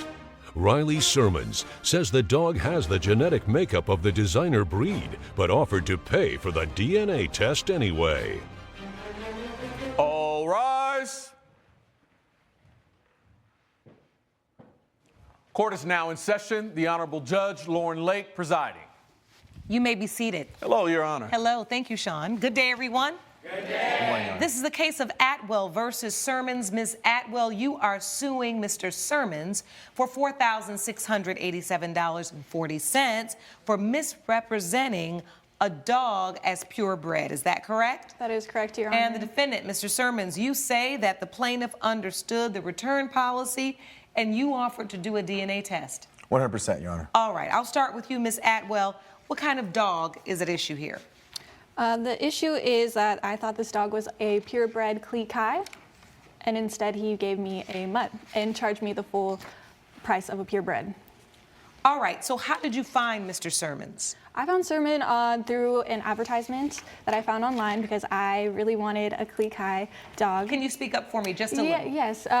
So I wanted a purebred Klee Kai, and it's like the trending dog, you know, and I was looking online and I found him through this website, and he said it was a purebred. It was directly advertised in the advertisement that it was a purebred, and I found out recently. So you reached out to him? I did reach out. He sent you pictures or video of the dog, or you went to see the dog? He brought over the dog, but I saw pictures online through the advertisement. Yes, I did. All right, so you got a request from Ms. Atwell. Yes, Your Honor. And you had how many Klee Kais available? I had a litter of 7, actually, but this was the only one that hadn't been pre-sold. Most of my dogs are sold months ahead of time. And how long have you been breeding? I've been breeding Klee Kai for about 20 years. Oh, for a long time. Yes, ma'am. All right, so what was the price of the dog? The price was advertised as $4,527.40 to be exact. All right, and so you purchased the dog? I did. Do you pick the dog up in person or does he deliver the dog? He delivered the dog to me. All right, so when you see the dog, you love the dog? I love the dog, yeah. Do you have a picture of the dog? I do have a picture of the dog. May I see it? Yeah, of course. So you see the dog, you love the dog. What are the problems? Did she express any issues to you, Mr. Sermons? Absolutely not, Your Honor. And it's very important to me that I hand deliver the dogs myself. I want to make sure that I see the environment that it's going into. Not only is it safe, but that it can take a new Oh, it's a cute little dog. Yeah, that's my baby Gucci. Oh, the dog's name is Gucci? Yes. Okay, that's cute. So at what point do you start feeling dissatisfied with the dog, Miss Atwell? I was not dissatisfied with the dog at all. Like, that's my baby. But it was just brought to my attention because I had to bring him to a vet because, you know, I had to get the rest of his shots. They brought it to my attention that this was not a purebred dog. And I was like, when they told me that, I was furious because I was like, I paid the purebred price. Like, that's not okay. So they recommended I get a DNA test. So I went ahead and did that. Not myself, I administered it myself, but I sent it in. And they told... Here is the evidence here you submitted. Yeah. He's 84% Alaskan Klee Kai, 10% is it Shibu Inu, and 6% Siberian Husky. Yes. And then when you got that, you were really upset. Yes, I was furious. Because you thought you had gotten a dog that was a 100% Klee Kai. Yes. So did you call Mr. Sermons? I did call him, yeah, I did. How did that conversation go? He just offered to pay me back for the DNA testing. So, Mr. Sermons, why pay for a DNA test? Well, Your Honor, I offered to pay for a DNA test because when she told me the situation, I had felt personally responsible, like maybe she had not been fully informed at the time when she purchased the dog. I did at that moment when she called me, did inform her though that the Klee Kai is a designer dog, meaning that it's taken from several different purebred breeds and bred together for certain characteristics, in this case the size of the animal, to create what is the Klee Kai. So the other two animals in there, the Shiba Inu and the Alaskan Husky, are both part of the makeup of what makes a Klee Kai. So it is a purebred animal, and I felt that maybe I had not completely done my job as the breeder. These are family to me, and so I offered to pay for her DNA test so she wouldn't be out that money. I don't recall him ever asking me or offering a DNA test. That's why I went and got one on my own.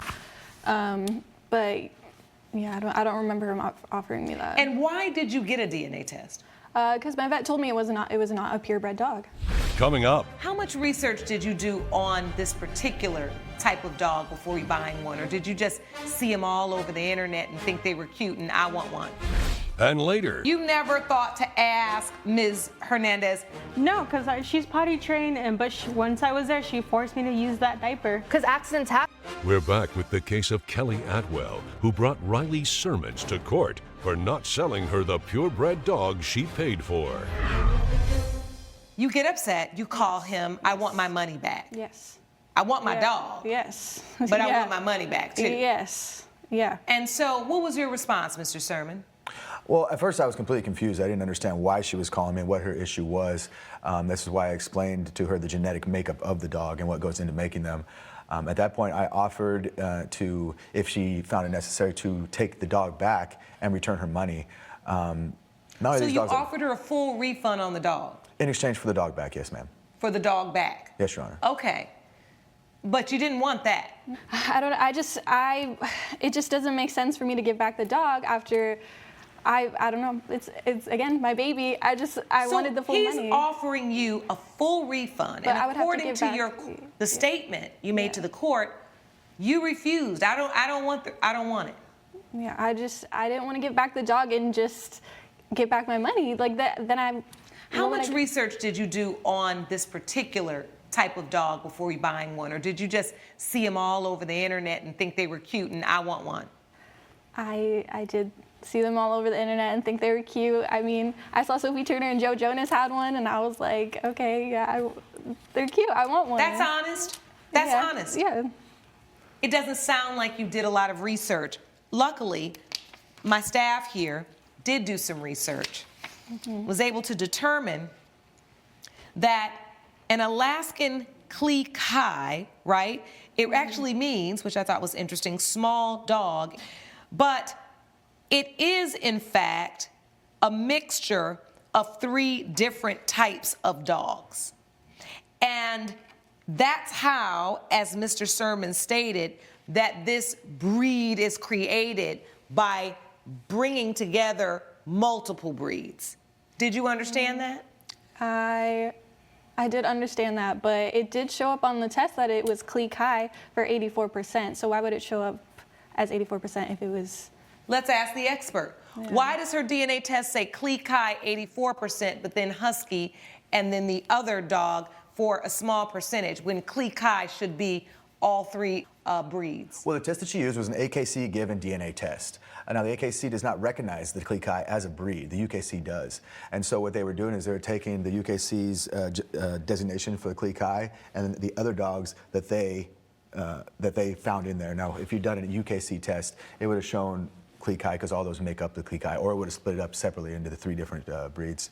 Also, the AKC test she took specifically designates right on there that it cannot be used to prove the purebred nature of a dog or even the breed. Well, that was the next thing I was going to say that my staff discovered, but I just let you talk about it because you are very knowledgeable about these dogs. 20 years with a certain breed of dog. I mean, he knows about the dogs. Yes, Sean. And to be very honest with you, as a person who has purchased dogs from breeder before, when people are selling these dogs and they're as expensive as they are, their business, right, is just about word of mouth and the quality of dog that they sell. So if he really did what you said he did, you could basically put him out of business because people wouldn't come to him and trust him to sell them a cliquot. What I think happened is exactly what you're saying. You fell in love with the picture of the dog on the internet. That's normal. And you're a young person. You just said, you know what? That's the dog I want because I like the way it looked. We've all done that. But you've got to do a lot more research on dogs. Now, case in point, I love dogs. I love big dogs. I'm one of those people. I love a shepherd. I grew up with a shepherd all my life. When my son wanted a dog, let's get a shepherd. Well, I didn't remember how much shepherds shed. And I'm allergic, but I love dogs. Lord, we've had a mess on our hands, but we love and we're committed to this dog. But I really, even me, right? Judge Lauren Lake didn't stop to say, for a person allergic to dogs, right? When are the shepherds going to shed? How much will it be? What? I didn't do that because guess what? I just love the dogs because they remind me of the dogs that we had growing up. We do things like that, but we also have to take responsibility when we don't do our due diligence. In this instance, you did not do your due diligence. But guess what you got? An incredible, purebred dog. You just didn't understand the genetics before you purchased it. With that said, this court finds in favor of the defendant. Plaintiff, your claim is dismissed. Court is adjourned. Enjoy your cute little baby. All rise. Judge Lake has ruled in favor of the defendant. The plaintiff's case is dismissed. Well, I feel like it was definitely a just ruling. I guess. Coming up, But she wanted to drain the whole pool, make a huge fuss about it when it was just so why did you minuscule. decide you wanted to drain the pool, Miss Jen? Because it was disgusting. I don't think that, just disinfecting it is enough. Evelyn Jin claims her pool needs extensive cleaning after a relative's child had an accident in it. Rhea Hernandez says her boyfriend already cleaned the pool thoroughly the day of the incident. Good day, everyone. Good day. This is the case of Jen versus Hernandez. Miss Jen, you are suing Miss Hernandez for $650 for pool sanitation costs. Is that correct? Yes, Your Honor, that's correct. And the defendant, you say you did your best to resolve this, correct? That's right, Your Honor. All right. How do you have an issue regarding your pool, Ms. Jen? So I moved into my house about 8 months ago. I had a party in July for my daughter, Jenna. She's turning 2. So I sent out invitations with the explicit message, please bring swim diapers. Originally, I didn't invite Rhea, but she's my brother's wife's sister, and my brother's wife insisted that she should come. So I sent her an invitation. Both our daughters are friends. So she shows up, she doesn't have a swim diaper for her daughter, even though it says on the invitation to bring swim diapers. Why didn't you bring a swim diaper, Ms. Hernandez? My daughter's been potty trained and she hasn't had any accidents for the 3 months, and then she forces me to use a diaper. So you assume that meant for children who aren't potty trained? That's what I assumed. But it was your intention that it was just for all the kids because it was a 2-year birthday? Yeah, for all the kids. 2-year-old birthday. All the kids are under 3 years old. They should all have swim diapers in the pool. All right, and you never thought to ask Ms. Hernandez? No, because she's potty trained, but once I was there, she forced me to use that diaper. Because accidents happen. She's but only been potty trained for not 3 used months. But if she doesn't use that diaper, she's gonna use that diaper, and there's gonna be accidents. And then the diaper that she gave me was way too small. Your Honor, can I present the diaper she gave me? Sure. This is the diaper that she should wear, but this one's the one that she gave me. Oh, wait, and let me see that. Way Sean. too small. So this is the size your daughter really wears in real life? Yes. Coming up, After about a few minutes, I heard a commotion. Some of the parents were saying there was poop in the pool. It's because of the small diaper that you gave me. we're back with a dispute between Evelyn Jin and Rhea Hernandez, who are arguing over pool cleaning costs. What happens now, Ms. Jen? So basically, she left her daughter unattended in the pool for 10 minutes. Unattended? A 2-year-old? There was all family around there, and then she also had a life vest on. This just shows how irresponsible she is. There were parents in the pool too. All right, did you let a parent know or a family member know you had to excuse yourself? Where'd you need to go?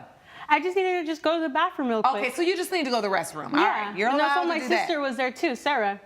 So there were plenty of adults you felt like in the area. Did you inform someone that they were in charge of watching your daughter while you went to the restroom?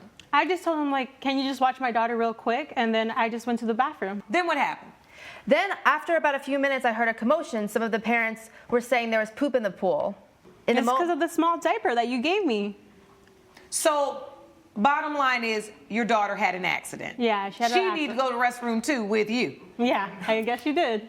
So you say you're suing for $650 for pool sanitation costs. Yeah, so she had her boyfriend come and look at the pool. Yeah, my boyfriend came. He knows how to clean pools, but it was just wasn't up to standard. Your boyfriend came back that day, or you brought him the next day? I brought him that day. I called him. So that day he came over and he was just like, I can get this out of the pool, yeah. And then he disinfected it, do bleach, but he didn't need to drain the pool. But she wanted to drain the whole pool, make a huge fuss about it when it was just so why did you decide you wanted to drain the pool, Miss Jen? Because it was disgusting. I don't think that, just disinfecting it is enough. It just felt like a violation. So I wanted to get it completely drained. She offered another service to get it disinfected, about $150. Oh, so she did offer a service, a cleaning service. A cleaning service. For $150, but you said... I would like to get it drained. And drained, cleaned, and then refilled. So that's about $650, and she just doesn't want to pay the $650.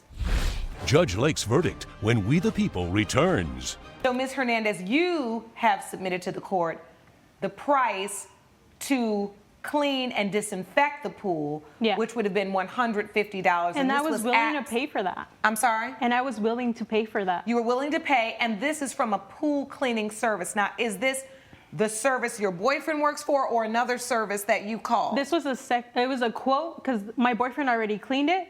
And you offered her this $150 since she wasn't satisfied with what your boyfriend did? Yes, Your Honor. All right. It's in this court's opinion that you really should have taken that money, and I am going to award you the $150 that it costs to clean and sanitize your pool. Judgment for the plaintiff for $150. Court is adjourned. Thank you, Your Honor. All rise. Judge Lake has ruled in favor of the plaintiff. The defendant owes $150. You're never really watching the kids. You're just boring. You're just boring and just picking on me. Like you have no life. I'm not. No. You have to be responsible. No. You're responsible for your actions. My baby just had an accident. You're the real party pooper. Henry Westbrook claims he hired a matchmaker to help find his Mrs. Right, but instead he was set up with women who turned out to be Ms. Wrong. Mia Wang says Mr. Westbrook was way too picky for his dating criteria to be met. All rise. Court is now in session. The Honorable Judge Lauren Lake presiding.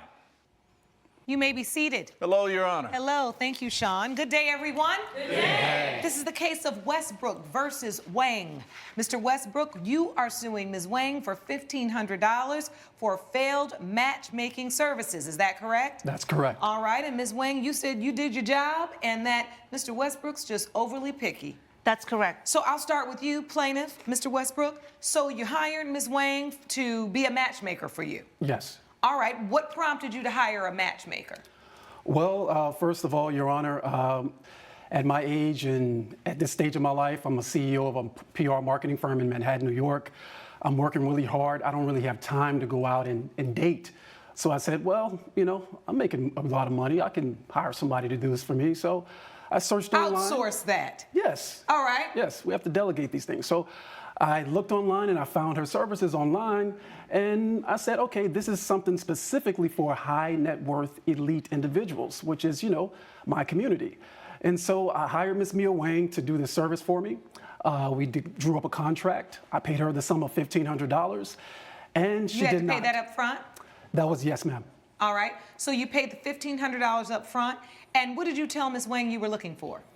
I had to be very specific with my criteria because honestly, at this stage in my life, I can't play around with this. So I said, listen, I'm going to pay you this sum of money. I need her to be at least 5'7". I'm 6'3". Also, I need her to be college educated, at least a bachelor's degree. These are very important things to me. I needed her to want to have children. I wanted her to be under the age of 35. things like that, really important. These are like deal breaker things for me. So, Ms. Wang, I want to come to you. How long have you been in business? 5 years. What is your typical clientele like? My clientele, Your Honor, are high net worth individuals, CEOs, presidents, founders of companies. They have to have at least $1 million net worth, and if they're working, they have to have a $500,000 income annually. How do you work with people's preferences or their requirements? Your Honor, it's love that we're talking about. So my service don't guarantee all those check marks, checking all the boxes. This is, two human beings, falling in love and having chemistry. So I will take those requirements and criteria and jot them down and try to match it as much as I can. And how do you find the young ladies? How do you match them? The men come to you, or do the ladies come to you as well?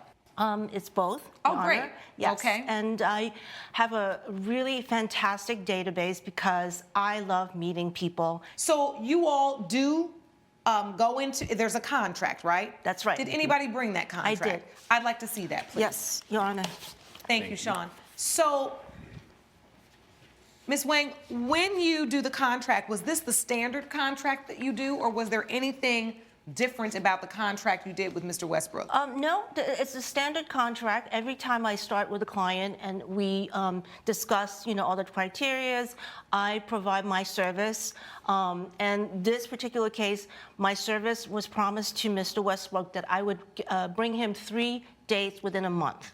Within 30 days? That's correct. So 3 dates. Set up a total of 3 dates for the client with 3 different women over the course of 1 month, 30 days. $1,500 for 3 dates. Okay, I see this here. So let's talk about the dates, Mr. Westbrook. What was your first date like? Your Honor, it was a fiasco. Oh, really? To be honest, just in all actuality, I'll give Ms. Wang this. The young ladies were beautiful. They were attractive. But out of my list of criteria that I specifically outlined to her, that was the only thing that she got right. Coming up. The moment before we went downstairs, she stood up off the bar stool at the bar. She was like with shoes on, maybe 5'3". And what's wrong with that? And later. Now, your son ended up getting hurt. I had told Mr. Jakubowski, I don't want Daniel on this, just so you know. I went to the store one day, I come back, Daniel's on there, and Rob is coaching him up there. We're back with a dispute between Henry Westbrook and matchmaker Mia Wang over failed matchmaking services. I don't see the criteria in the contract, though. So is the criteria done in a separate piece of paper? The criteria was done in our meeting, verbally. She said, I work with clients like you all the time. The elite individuals of your high net worth and your high value, I work with you guys all the time. I know what you want. I know what you need. I can get it for you. She guaranteed And you agreed to that and signed the contract? I did. Okay, so your first date you said was a fiasco. What happened? On the first date, I agreed to meet the young lady at a rooftop bar at the top of one of the hotels in Manhattan that I like to frequent. And upon my arrival, she was already there. We shared a lot of smiles, a lot of laughs. We shook hands. We were at the bar having drinks. Just had a really good time, actually. A good vibe was going on. And so as the night went on, I said, well, did you want to maybe go downstairs and maybe walk Times Square, see some of the sights? And she was like, yeah, let's do it. So we went downstairs, and the moment before we went downstairs, she stood up off the bar stool at the bar. She was like with shoes on, maybe 5'3". And what's wrong with that? I just want to clarify that during our meeting with Mr. Westbrook, he did mention all his criterias, but I had a thought that he had a lot of criterias, and I did say to him that I will try my very best to meet his criteria. There was no promises. All right, so this woman you felt like had some of the other criteria, but she just wasn't that tall. She was perfect. So when she stood up off the bar stool and she was short, Mr. Westbrook, you was done with it. Well, it wasn't so much like that. I'm a nice guy, but the whole night I'm thinking I'm paying for this. I paid someone for this service, and they didn't meet my criteria. Now, to be honest with you, Your Honor, I'm a bachelor in Manhattan. I can go get a date anytime I want to. However, I paid Ms. Wang specifically for this service with criteria attached to it. She didn't provide that. All right, so tell me what the second date was. What was wrong with the second date? On the second date, just to cut to the chase, the young lady, we were sitting at the coffee house having coffee and, having a talk and getting to know one another. And in the middle of the talk, she explains that she didn't, she barely graduated from high school and she never went to college. And right then, in my mind, I'm like, am I hearing this correctly? Is this really what I'm hearing? When I specifically told Ms. Wang she must be college educated. She has to have at least a bachelor's degree, Your Honor. All right, and then what about the third date? What went wrong there? You didn't like her because... I actually was falling in love with her. Oh, on the first date? No. Oh. We went on actually 5 dates. All right, now we're getting somewhere. This is how much attached I got to her. We had a chemistry that I don't normally get with someone. Just to cut to the chase, Your Honor, on the 5th date, we're hugging. I gave her a kiss. I said, do you want me to walk you to your door? Do you want some company? Are you lonely? And so I walked her to the door. And so we embraced each other. We kissed each other. And while I'm standing there embracing, a man walks up to the front door, opens the front door in his boxers. And he was at her house? At her house. And I'm looking at her, she's caught with this situation, and then she runs after me. I'm walking away. She runs after me saying, oh, he's just my ex-husband. He just needs a place to stay right now. So, Ms. Wang, did you know anything about this ex-husband? No. All right, so we don't know if when she filled out the paperwork for Ms. Wang, whether he was really staying there or not. We don't know if she lied or not, but what we do know is you enjoyed her. There's absolutely no way they could guarantee that a person you're looking for, the person they could match you with, could have every single thing on the criteria. Now, they might get someone, but you still may not like them, because what I can see now is you're gonna find a way to not like somebody. And you're right, you're a successful man. There really should be no reason why you shouldn't be able to find a date. I know a lot of single, successful women in Manhattan. They would love to go out on a date with a nice brother, but they don't want to go out with a brother who is so picky that he tears apart every opportunity there is. You did not, in this contract you signed, anywhere state that if one of these dates was missing any one of these criteria, that would not fulfill Ms. Wang's obligation under the contract. Your contract said 3 dates. You testified against your own interest by saying you met a girl you almost fell in love with. You had a great time on the first date, but she was short. You are basically testifying to the fact that you enjoyed at least 2 out of the 3 dates. She does not guarantee you're going to get married. She doesn't guarantee you're going to get engaged. And she doesn't guarantee that somebody may not lie. She can't guarantee that. Stop talking. I'm done. Mr. Westbrook, next time you sign a contract, do a matchmaking service, look at the fine print, read it through, and if you want those guarantees, add those in. They were not in this contract. And I will say this, if you really want to find love, you've got to put as much effort as you have in getting on my nerves as to getting out of your own way. Because the only one that's stopping you from having a nice date is you. Because you done wore me out. This is my first case today. You done wore me out today, okay? I'm ready to go. Your case is dismissed. Judgment for the defendant. Court is adjourned. Judge Lake has ruled in favor of the defendant. The plaintiff's case is dismissed. I'm just glad people are going to see that you're running a scam business. I run a legitimate business with 95% success rate. And you don't Mr. provide Westbrook, that. I am sorry that you are just shutting yourself out of love opportunities. Coming up. And it's the adult's responsibility together, collectively, we're part of an HOA, to protect the children. No, it's your job to protect your child. You're the mother. Wendy Saperstein claims her neighbor is to blame for her son's injuries after he installed an unsafe climbing wall in his yard. Rob Jakubowski says the child trespassed, which is why he was injured. Good day, everyone. Good day. All right, this is the case of Saperstein versus Jakubowski. Ms. Saperstein, you are suing Mr. Jagabowski for $1,370 for your son's medical expenses. Is that correct? That's correct. And Mr. Jagabowski, you say her son was trespassing. Is that correct? That's correct, Your Honor. All right, I'll start with you, ma'am. What happened?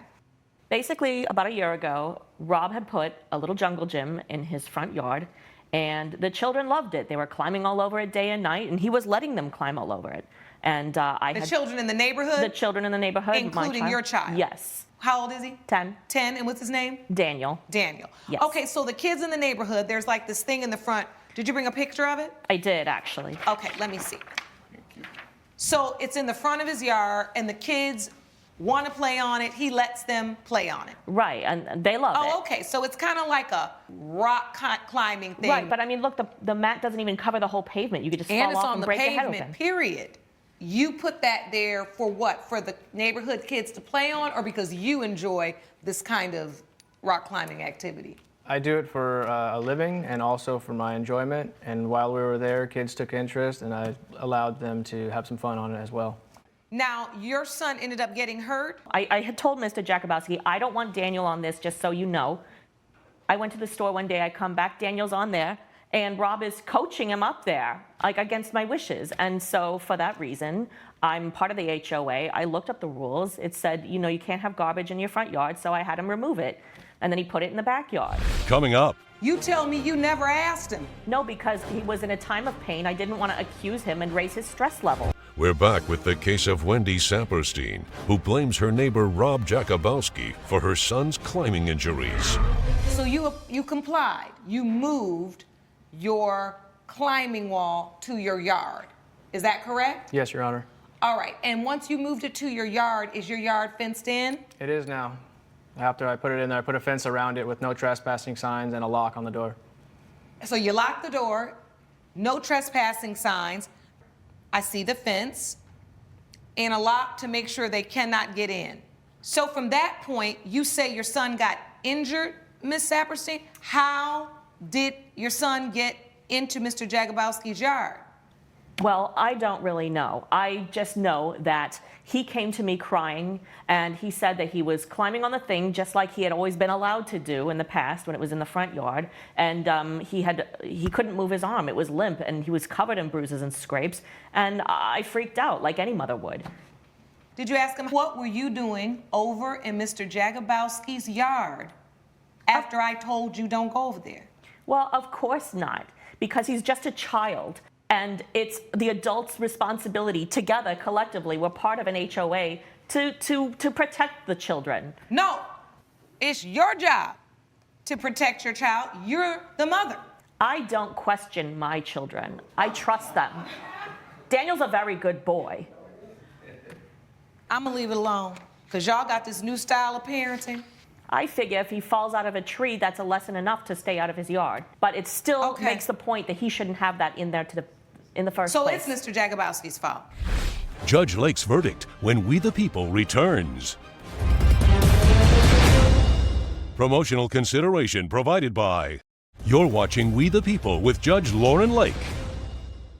Ms. Saperstein, you can't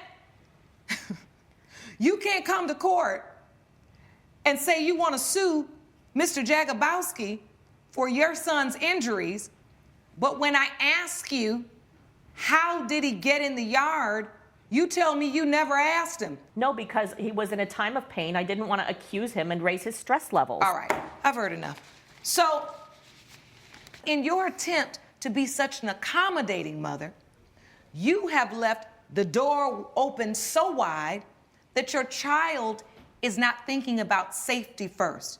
He's not thinking about, let me make sure I don't do something that can cause myself harm. The fact that probably to this date, he has not been read the Riot Act because he's over trespassing in somebody's yard probably means he's likely to do it again. And at some point, you're gonna understand that you've got to do what I do every day, lay down the law. Your case has been dismissed, Ms. Saperstein. Judgment for the defendant. Court is adjourned. Judge Lake has ruled in favor of the defendant. The plaintiff's case is dismissed. Keep an eye on your kid. Well, I think you should put it inside where no kids can get to it. I will make a new law. It is inside. Not a law, a rule with the HOA. It's inside the gate, locked. Please follow me. Deborah Miller claims a fellow bridesmaid pushed her as they battled for the bride's bouquet, causing her to twist her ankle. Courtney Harper says Ms. Miller's shoes didn't fit and they are to blame for her injury.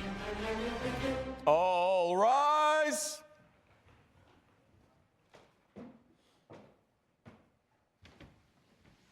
Court is now in session. The Honorable Judge Lauren Lake presiding. Please be seated. Hello, Your Honor. Hello, thank you, Sean. Good day, everyone. Good day. This is the case of Miller versus Harper. Ms. Miller, you are suing Ms. Harper for $375, the cost of injuries you sustained at a wedding. Is that correct? Correct, Your Honor. All right. And Ms. Harper, you say the plaintiff was the one being aggressive. Yes, Your Honor. All righty. I'll start with you, Ms. Miller. What happened? The defendant pushed me during my best friend's wedding. We were doing the bouquet toss. I caught it first. She came in aggressively, grabbed the bouquet. We were going back and forth, and I fell and twisted my ankle after she pushed me after letting it go. Oh, she pushed you. Your Honor, I did not push Ms. her. Harper? No, I pushed did me. not. I did not push her. The plaintiff was already wearing shoes that didn't fit her, first and foremost. She had what we call That's an not H-Town true. Eagle claws, Your Honor. The shoes had were what? Eagle claws. Eagle claws. It's when you wear shoes, when you wear heels that are too big and your feet are sliding to the front. You She can was use walking her around shoes that as way. example. She was walking around that way Eagle the whole entire claws. time. Yes. All She was right. walking around that way the whole reception, the entire night, complaining about her feet hurting. And basically the wedding goes great. You know, and once we get to the reception, it's time for the toss. The bouquet goes up. We both grab it.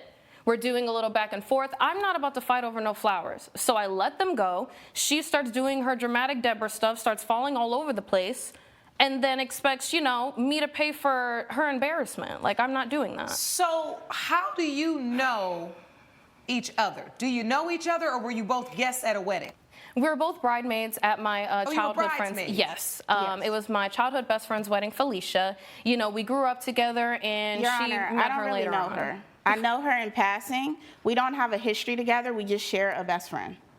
Okay, so you don't really know each other. You No, share a ma'am. best friend. Yes, It was ma'am. Felicia's wedding. Yes. And this is the time when they throw the bouquet. Yes. And you both lined up, what, in the front? Yes, I She was stood already in the next to me. front. I don't know I why. did not. I was don't know already in why. the front because one thing about Deborah is she is I call her a Deborah Downer. She's the type of person that always has to go against the grain and, you know, like in any kind of outings. You know, Felicia tried to get us, you know, to get along with each other on multiple different occasions, and every single time, she never has a good time. Your Honor, she's aggressive. She's an aggressive person. She's been aggressive I don't toward have a me, malicious and bone this in is my egregious. body, So Your you Honor. say she's been aggressive towards you. In what other ways? Not just with the bouquet, but another way as well? I have had to check her on many occasions during this whole wedding. She had to 'cause- ruin the fun, basically, Your Honor. Okay, that's what she thinks. Check her how? Well, we were planning the bridal party, the celebration for Felicia's wedding. All the bridesmaids came together at the maid of honor's house. The defendant came in 40 minutes late, having a bottle of alcohol, yelling, "Where's the party?" ruining all my plans that I had set forth for the bridal shower. She's aggressive towards me. No, so after I was not being I aggressive just told towards her that she should act more ladylike, be more friendly, quiet, not so loud, and come on time so that the party and everything can go accordingly. So, Your Honor, what happened in this situation was, see, I'm a business owner. You know, I run a salon. You know, I have very high clientele that comes in and out. Somebody just flown in, and, you know, I had to, you know, make my money. So, you know, I let them know that I was going to be late. I ended up coming tardy to the party, but I didn't come empty-handed. You know, me and the girls haven't seen each other in a long time. So I showed up with a bottle of alcohol, like, hey, like, let's all have a good time. Were you drunk when you came in, or you just brought the alcohol for everybody? I was not drunk when I came in. I just brought the alcohol as a party favor, Had just to you get had some everyone. drinks? I mean, like one or two, but I didn't come up in there acting belligerent like she's trying to paint the story. So in this instance, you felt like she was being very disruptive at the party you all had planned for the bride. She's upset and this that- continued on at the wedding. Correct. This was a setup for what happened at the wedding. Correct. She was upset So that you I think didn't she go was with the being theme that she extra wanted. aggressive with you Yes, with the ma'am. bouquet on purpose because of you tried to check her Yes. at this party. Yes, So ma'am. Was Miss Miller getting on your nerves, Miss Harper? I mean, she's always been infamous on getting on everyone's nerves. Like, she's just always going against the grain. Coming up. So this was a wedding reception. Yes. Had you had some cocktails? No, ma'am, I don't drink. And funny, she's the one that fell. I don't drink at all. Have you had some cocktails? Yes, I did. But I was not belligerent. I was not intoxicated. I was having a good time with my friend. And later. Basically, the defendant took it upon himself, as my valet that I hired, to park cars on my beautiful lawn of my home. We're back with a dispute between Deborah Miller and fellow bridesmaid Courtney Harper over a bridal bouquet-related injury. So when that bouquet went up in the air, who got their hands on it first? I did, Your Honor. No, she did not. We both grabbed it at the same time, Your Honor. She tried to do a little petty, and she whatever. aggressively grabbed it after I caught it. She already, She's jealous of me. She is jealous of me. I've been to a wedding a time or 2 or 3 or 4 or 20. Why, when you started ripping it, did it not just come apart? It's because, like, I had the bottom part and she grabbed, like, the top part of the actual flower bouquet. She let it go. I did let it go because she's trying to fight me. with me at my friend's She wedding. let it go and she Your pushed Honor, me. How could I let go of something and push somebody? She pushed you with Yes, 2 ma'am. hands? No. Yes, ma'am. No, I did not. Yes, ma'am. Not with That's how I recall it. So, no, I want you to demonstrate for me, Ms. Miller. So she gets the bouquet. We're holding it together. If I have something in my hand, how can I push Hold on, somebody? Ms. Harper. Going back and forth. She lets it go and she pushed me. Did you physically push her? No, I did not. And you all don't have a witness statement, affidavit, or eyewitness that can testify as to what happened? No, ma'am, but I do have text messages. What evidence did you bring? I have text messages. Let me see that, please, Ms. Miller. I attempted to address her in regards to her pushing me. From Ms. Miller, hey, Courtney, which is Ms. Harper. It's Deborah. We need to talk. You write back, hell no. We don't have nothing to say to each other. You say, yes, we do. You're responsible for my medical bills. You owe me $375. And then you write back 3 laughing emojis. Yes. And here are your medical bills, which actually total $705 for your urgent care, x-rays, the cast, crutches. Why are you only suing for $375 then if these are all of your medical damages? I have insurance and I'm not tight for money like the defendant. She wouldn't be asking so for I am it. settling for the $375 Girl, I have a bill. flourishing business. You're the one in college Which is debt. what? Okay. Which is your deductible? Yes, ma'am. If you're so not strapped for cash, why are you asking me for the money? insurance gave you a copay. Yes, ma'am. So I'm this is paying what $375. Well, she needed I'm to. sure. Which evidence do you have, Ms. Harper? I don't really have any evidence besides like the text messages and the invoice that she had showed me. So this was a wedding reception. Yes. Had you had some cocktails? No, ma'am, I don't drink. And funny, she's the one that fell. I don't drink at all. Have you had some cocktails? Yes, I did. But I was not belligerent. I was not intoxicated. I was having a good time with my friend. And I just think it's funny that she wants to call me, oh, the life of the party, always wanting to, turn up or whatever. But she's the one that fell sober because her shoes were not fitting her correctly. So it's funny how she wants to say she's not strapped for cash. Were your shoes a little bit too big, Ms. No, Miller? ma'am. Yes, they no, were. ma'am. I know Yes, my they size. were. It doesn't Yes, take they a rocket were. scientist to Like, Your get the Honor, right like, shoe she wasn't size. wearing the lemon pepper stepper she's wearing today. Okay. So But once you you know what I'm fell and saying? twisted your ankle, then what happened? Your Honor, I tried to play it cool. Did you stay at the wedding or did Yes, you leave? ma'am, I did. So it wasn't And that you bad. stayed till the rest of the evening? Yes, ma'am, I did. I did. Exactly. She didn't go seek medical attention. As soon as I got to the hotel, my ankle was swollen. Oh, I put bet. some ice on it. I called my best friend to come take me to urgent care the next morning. It's like, Your Honor, not only were the shoes All right. ugly, they didn't fit. I've heard enough. We've got several issues here. Number one, you all are a hot mess. Y'all did not go into that wedding with the right attitude. That day was supposed to be about your friend. And she tried to make it about her. You all are both making it about yourselves because you continued a drama that had happened instead of talking it through and letting it go before that, so that her day doesn't end with 2 of her very dear friends arguing. The second problem with this case is, Ms. Miller, you assert that Ms. Harper pushed you without any other evidence. No one submitted any video evidence. Everybody record nowadays. And the day we need a video, we ain't got nothing.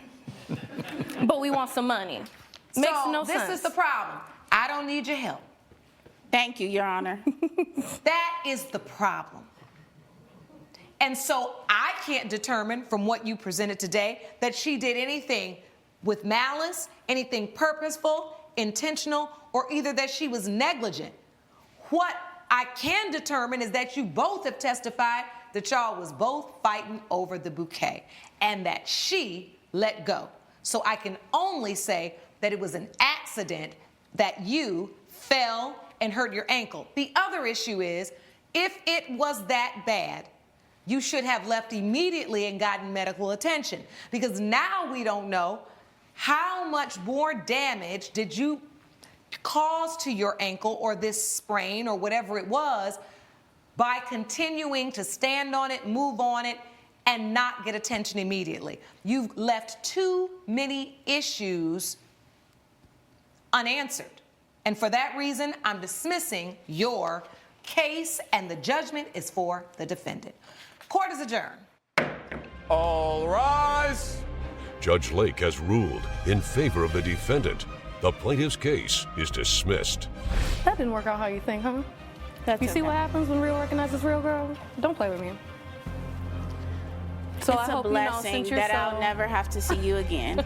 Ladies, please Yeah, follow me okay, this way. sure. Go ahead and figure out how you're gonna pay for that foot, girl. I got enough money, more You than sure? you, baby. Why are you asking me for it? Coming up, I ended up running out of space in the driveway, so I parked 4 cars partially on his lawn and 1 car fully on his lawn. What were your exact words to Mr. Nelson? Park the cars. Madison Nelson claims his neighbor's son ruined his lawn after being hired to valet for a party. Levi Rivera says he's not to blame, as he did exactly as Mr. Nelson instructed. Good day, everyone. Good day. This is the case of Nelson versus Rivera. Mr. Nelson, you are suing Mr. Rivera for $1,200 in damages from a valet service. Is that correct? That's correct, Your Honor. Mr. Rivera, you say you are not at fault. Yes, Your Honor. Mr. Nelson, what happened? Basically, the defendant took it upon himself, as my valet that I hired, to park cars on my beautiful lawn of my home. So you in Beverly hired Hills. Mr. Rivera to be the valet? I did, yes, For Your what Honor. kind of party? It was sort of a 20s theme party. I like to have a lot of theme parties for my business associates and family. How many people? Ended up being about 35 came to the party. And you live in a residential area, a home or an apartment complex? It's a home in Beverly Hills. Where was he supposed to park the cars on that property? In the circle in the front of in the driveway. And you hired Mr. Rivera because you knew him from, he was a valet driver somewhere else? And no, Your Honor, he is the son of a next door neighbor of ours. Did he inquire and ask you, could I valet for you? Or did you say, hey, I got a few dollars I can throw your son if he helps me park the cars? Actually came to him. All right. Yes. So, Mr. Rivera, how old are you? I'm 24, Your Honor. Have you ever driven valet or worked for a valet service before? I've never worked valet before, Your Honor. So did your parents, did Mr. Nelson come and ask you, did you want a valet for this party? He was talking to my father. All right. How much was he going to pay? $450 for 4 hours. Wow. Let me learn how to, some cars parked on a circular driveway. I can drive real well. Coming up. I never instructed Levi to park vehicles on the lawn. You told me to park them on your property. Your lawn is a part of your property. To me, that is totally unreasonable. We're back with the case of Madison Nelson, who blames Levi Rivera for damage to his lawn. So the party started, and he says you're supposed to park these cars in a circular area. Did you do as instructed? At first, yes. He told me that there were going to be 12 cars present to park on his property. But what ended up happening was more than 12 cars showed up, actually double the amount. There were 24 cars for me to park. Since there were so many, they started lining up on the street. And I ended up running out of space in the driveway, so I parked 4 cars partially on his lawn and 1 car fully on his lawn. Mr. Rivera, did you ask Mr. Nelson, is it okay to park on your grass? No, I didn't, Your Honor, because when the cars were lining up on the street, he came out and he was visibly frustrated with how long it was taking me to park these cars, so I didn't want to further Did anybody bring a picture of what it looked like? Did you get a shot of what your grass looks like, or even a shot from the party, how the cars were parked? Whatever you have, I do have I'd some like to evidence see. right here, Your Honor. Okay.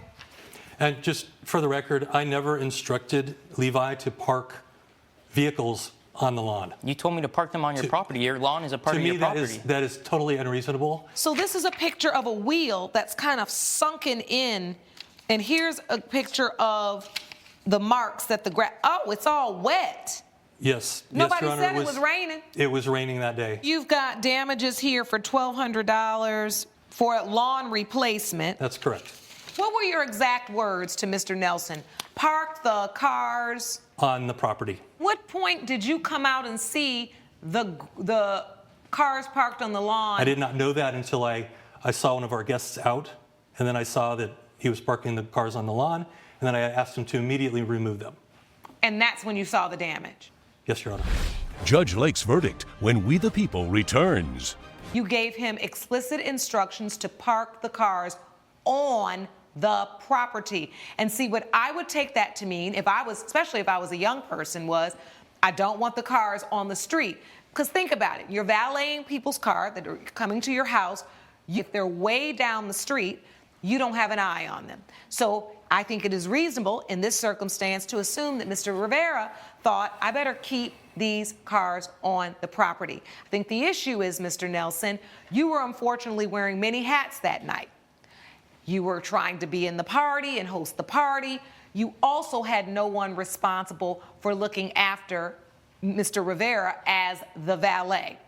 All things considered, unfortunately, it is your responsibility to deal with the damage that was caused to your home by the valet you hired, the inexperienced valet you hired, and the act of God with the rain made it even worse. But unfortunately, it is the very thing that you had to pay for. Your complaint is dismissed. Judgment for the defendant. Court is adjourned. Judge Lake has ruled in favor of the defendant. The plaintiff's case is dismissed. The last time I hired a kid. It's not my fault. I told you I wasn't going to pay. I did my job. I did what you told me to do. You're entitled? I'm entitled for working jobs and going to college. Your father a favor? This was your fault. I did what you told me. Richard Freyson claims a comedic birthday roast went way too far, costing him a valuable client. Birch Cashup says it was all in good fun and is countersuing for $4,000. All rise.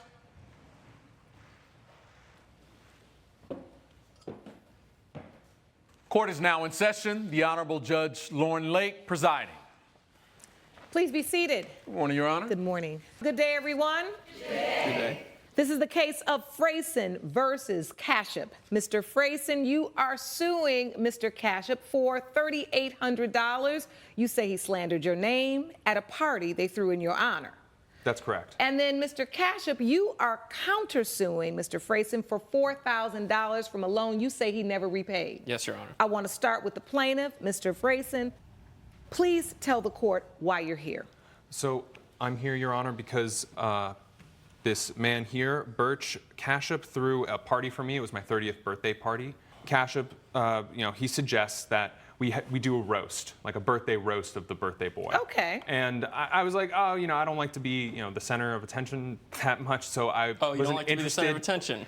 But Mr. Hollywood. I was just trying to play along, and so he starts talking about, our childhood and, our teenage years. We grew up together, and eventually he starts talking about how I'm a fake. I'm not a real talent manager. I don't have any real connections. That I'm a liar. His comments about my career led this person, my client, to leave the party, and I tried to get him to stop. He wouldn't allow it, and he eventually texted me and told me that he was going to fire me. What kind of evidence are you holding there? So I have an invoice for the So actor. are you saying the client that was at the party started hearing the roast and then got nervous and was like, I'm going to get out of here, and then they didn't want to work with you anymore? That is correct. So you'll see there that he's worked for me. He worked for me last year. He earned me $3,800 in commission. Let me be clear now, Mr. Cashup, when you started this, were you one of the people actually hosting this party? Yes. I was hosted at my residence. How long have you two known one another? Since kindergarten. Since kindergarten? Yeah, we used to be friends until he, And so, wait a minute. Do you announce to everybody, I'm about to roast Yes, I got everybody. Everybody had some drinks. I said, everybody sit down. We're going to do a roast of the birthday boy. You say this to everybody. We're going to do a roast. So when you tell me what you started saying about him, that he was fake, he wasn't a real talent manager. That's right. He didn't. Oh, so you meant that? Yes, absolutely.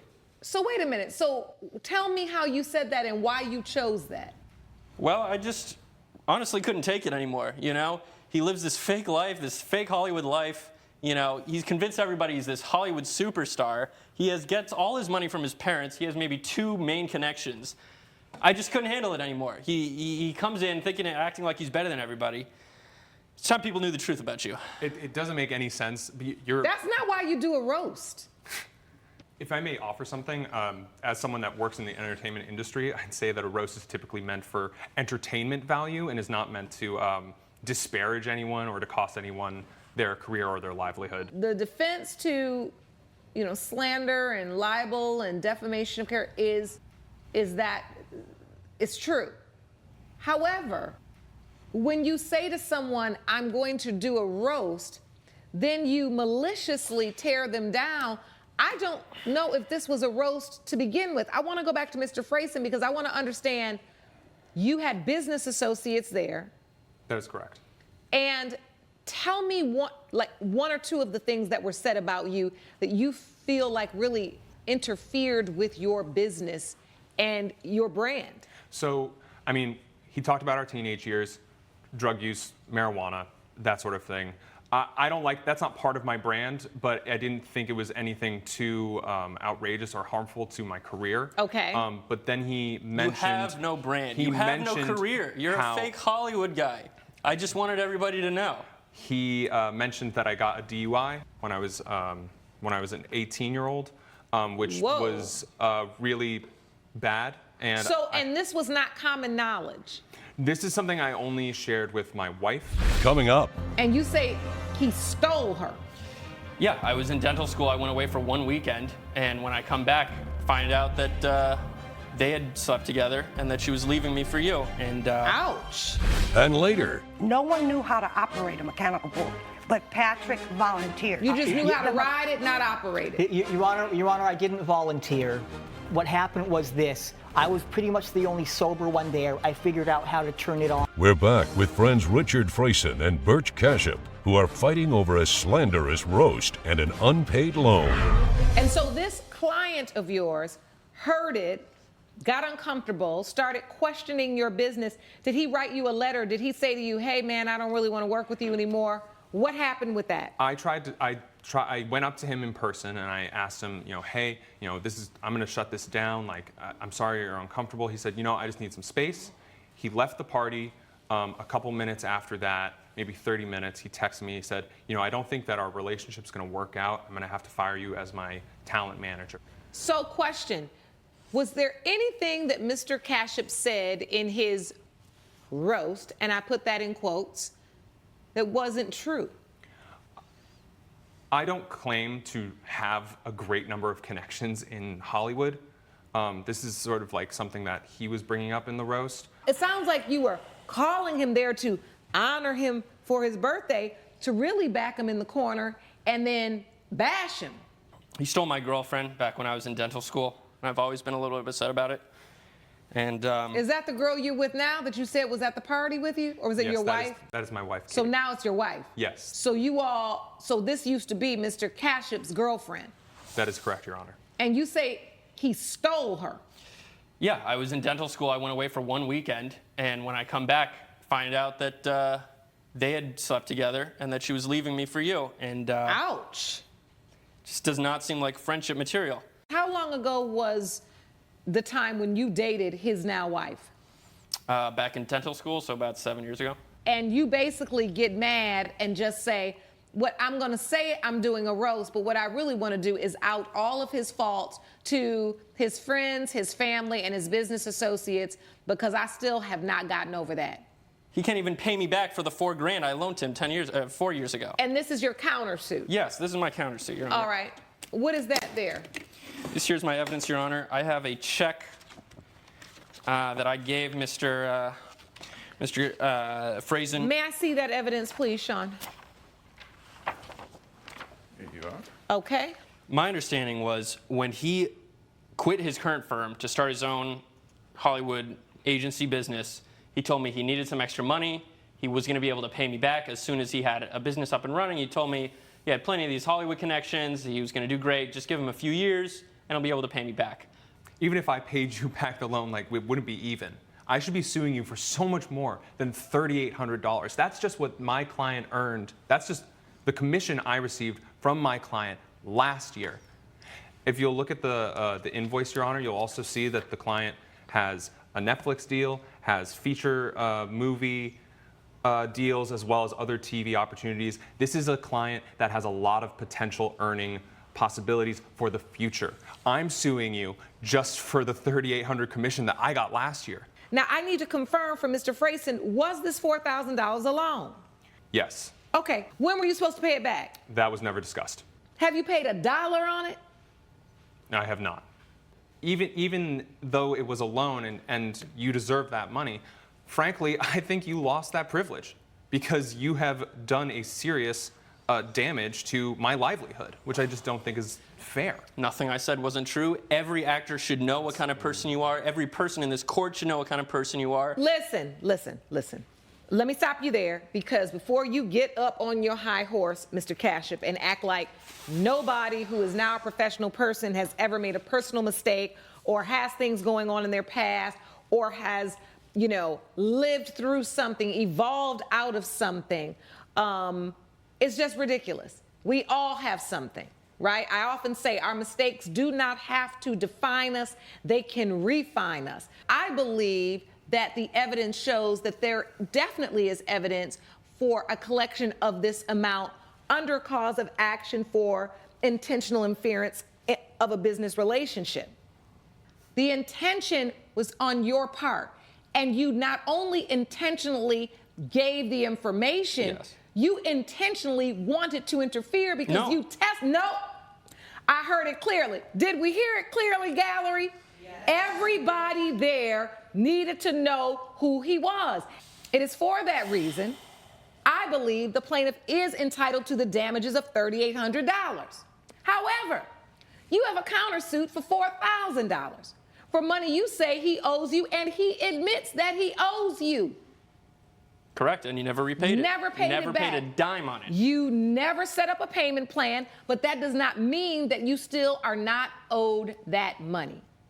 So in this particular case, I'm going to do a judgment for the plaintiff on his claim for $3,800 in damages, but also rule in your favor on your countersuit, right?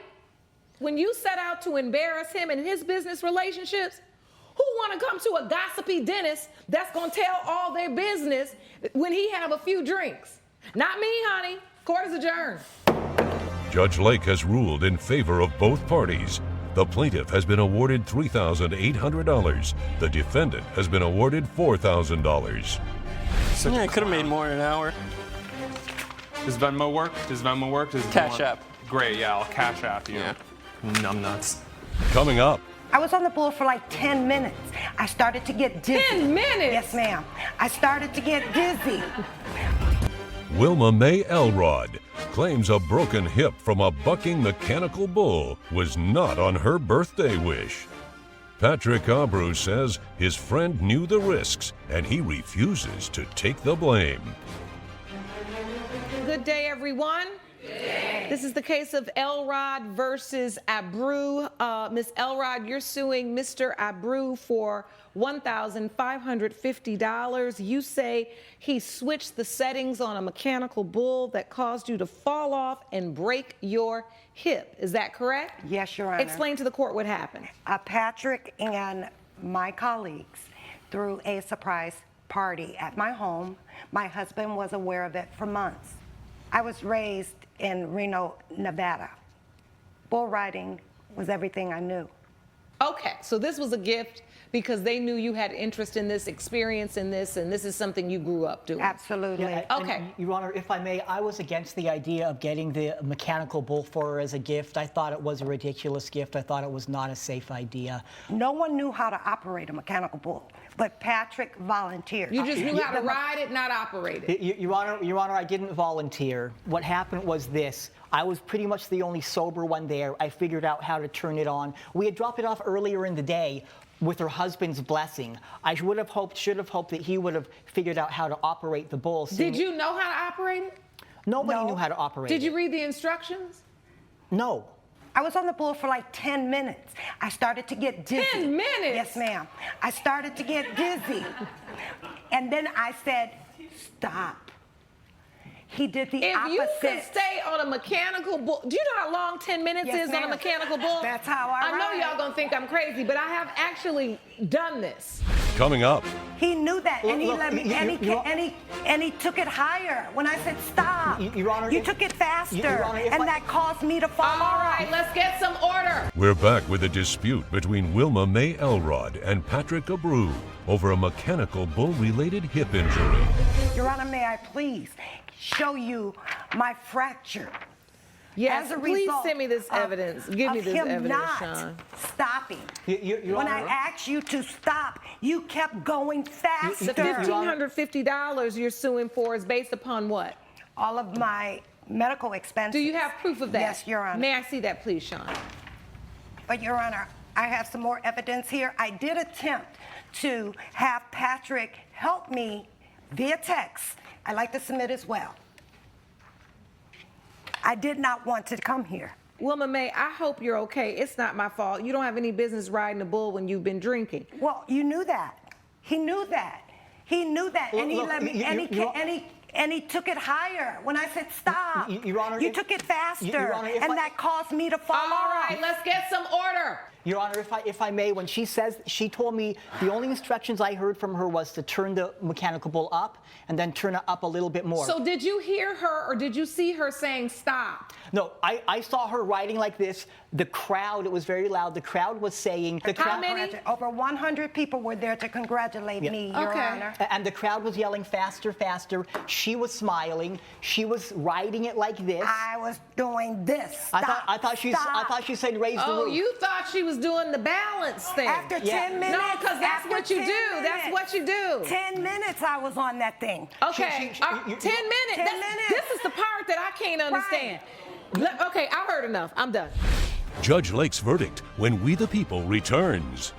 So the point is, a guest who's at your home who was authorized by your husband ends up working a bull, which I can't imagine is nothing more than a button that keeps going to one level to the next level. And that is the whole point of riding mechanical bull, is at some point you go to the level that throws you off. The whole point of riding a mechanical bull is not for you to be on there all day like you on a merry-go-round. But wouldn't he? I'd have been sick of looking at you ride the Wouldn't mechanical. Patrick have known that, Your Honor? No, everybody is waiting to see when you gonna fall. That's the whole point. Right. Unfortunately, when you fell, you broke a hip, but I will not, in this courtroom today, hold a guest liable for $1,550 for a risk it is obvious that you took on yourself and a risk that you have taken on consistently for your lifetime. Yes, Your Honor. Riding real bulls and fake bulls. Yes, Your Honor. This is so clear to me. Judgment for the defendant. Judge Lake has ruled in favor of the defendant. The plaintiff's case is dismissed. You didn't have to do this, you know? You can still come ride the bull. I can't ride, but you can. I'm still in therapy. I don't know, Wilma. I don't know if I want to talk to you anymore.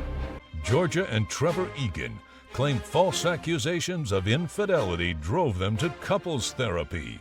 Joseph Ramos says Mr. Egan is a serial cheater and only has himself to blame. All rise.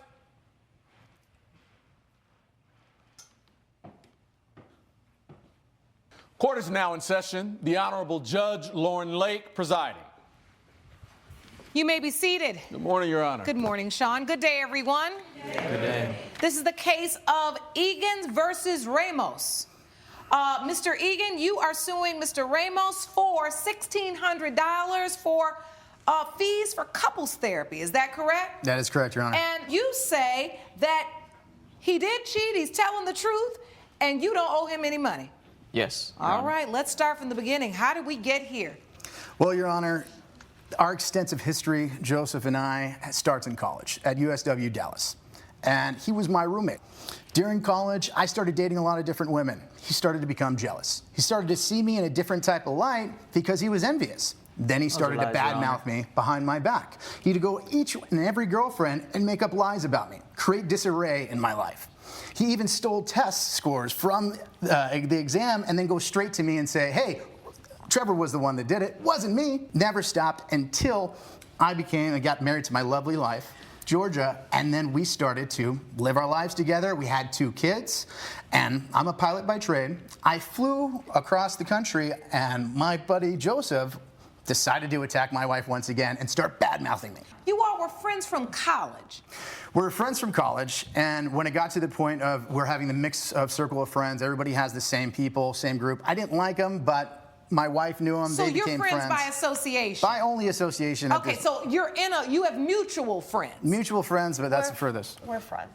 My wife is friends with them. They were going to a wedding. We're all person in college. They all graduated. They're going to the wedding. We all got invited. I couldn't make it. So at a time where people were supposed to exchanging vows, everyone's partying, enjoying their time, I'm not there. I'm at work. Joseph took it upon himself to once again throw a wrench in my marriage and attack my life, saying rumors to her saying that, hey, he's been cheating on you, he's been doing these things, and just completely bad-mouthing me. So, Mr. Ramos, I want to ask you this. He seems to think you've had it out for him for years. Those are all lies. Is that true? No. So what is your opinion and your feelings towards Mr. Egan? Honestly, we've been friends like back in the college days, but he was always been a friend to me. We were even roommating together, and I've seen everything about him, and I got to know him, and honestly, I got tired of it, and he's honestly been cheating, and he's cheated since day one, and he's cheated on all his relationships. And so what? Something about him just irks you because what is it? I mean, I don't mean this in a funny way, but why is it your business or your care? Because she's a friend of mine. She's my best friend. I love her like a sister. Okay. I never had any type of feelings So for your her. allegiance is with Mrs. Egan. Yes. He was always in love with her, Your Honor. He always loved her. And she can attest to that as well. Like, he's always had a thing for her because he's always been jealous. No, Your Honor, I've never been in love. I've always took care of her. Their marriage has been falling since day one. She's been coming to me venting. That was one time we were going through a rough patch. It's been multiple times. He was traveling, and I'm taking care of his 2 kids. Mr. Ramos, you're saying you're a dedicated friend. Yes. You're there for her. Yes. You've even walked her through a rough patch with Yes. Mr. Egan when they were having a rough patch. You were there to confide in, and you were her confidant. Yes. Is that true? Earlier he said we best were just friend. best friends. And Well, that's what best friends do, I right? think that's Yes. a bit too. Nothing bit else. too much. And she always came to me to vent, and I always helped her through everything. And she always explained to me why isn't That he was answering 2 the times. phone, answering the text during the day, during the night. Honestly, 2 times, Ramos, you just got to let go, man. I It's think- like you're not going to be with my wife ever. I don't know if it was that. He also flies, so he I can't. don't have feelings for you. You're my best friend, but I'm not gonna let you She get obviously hurt doesn't by feel a the guy same that way. this guy's been cheating on you Like, since is the that your beginning. MO? Go be a home wrecker? Just throw wrenches? Hey, Well, man, All right, it's true. let's direct the testimony to me. Okay. Because I do really want to understand how over these years this disconnection, whatever this thing is between you two, has developed. Coming up. What proof do you have No, I'd that love to he's see been cheating? Love to see I have this. a witness. A witness? Yes, Your Honor. I'd like that witness to be escorted into the court. And later. Her son ended up throwing food, salami sandwiches, into the pit, causing us to get kicked out, fined even. Back with a dispute between Georgia and Trevor Egan, who are suing Joseph Ramos for their couple's therapy bills. Ms. Egan, you've played a part in it because your husband spends so much time away working or whatever he may be doing. I mean, I don't know who to believe yet, but he spends so much time away. You then are relying on Mr. Ramos in an unhealthy way to kind of fill in the gap, talk to, and work through some of the issues you may have. You're shaking your head, but when he said, I talked to you when he was cheating or you guys had an issue, you said, yes, I did do that. 2, maybe 3 times. In our 4 year of marriage. Two, maybe three times. That's significant.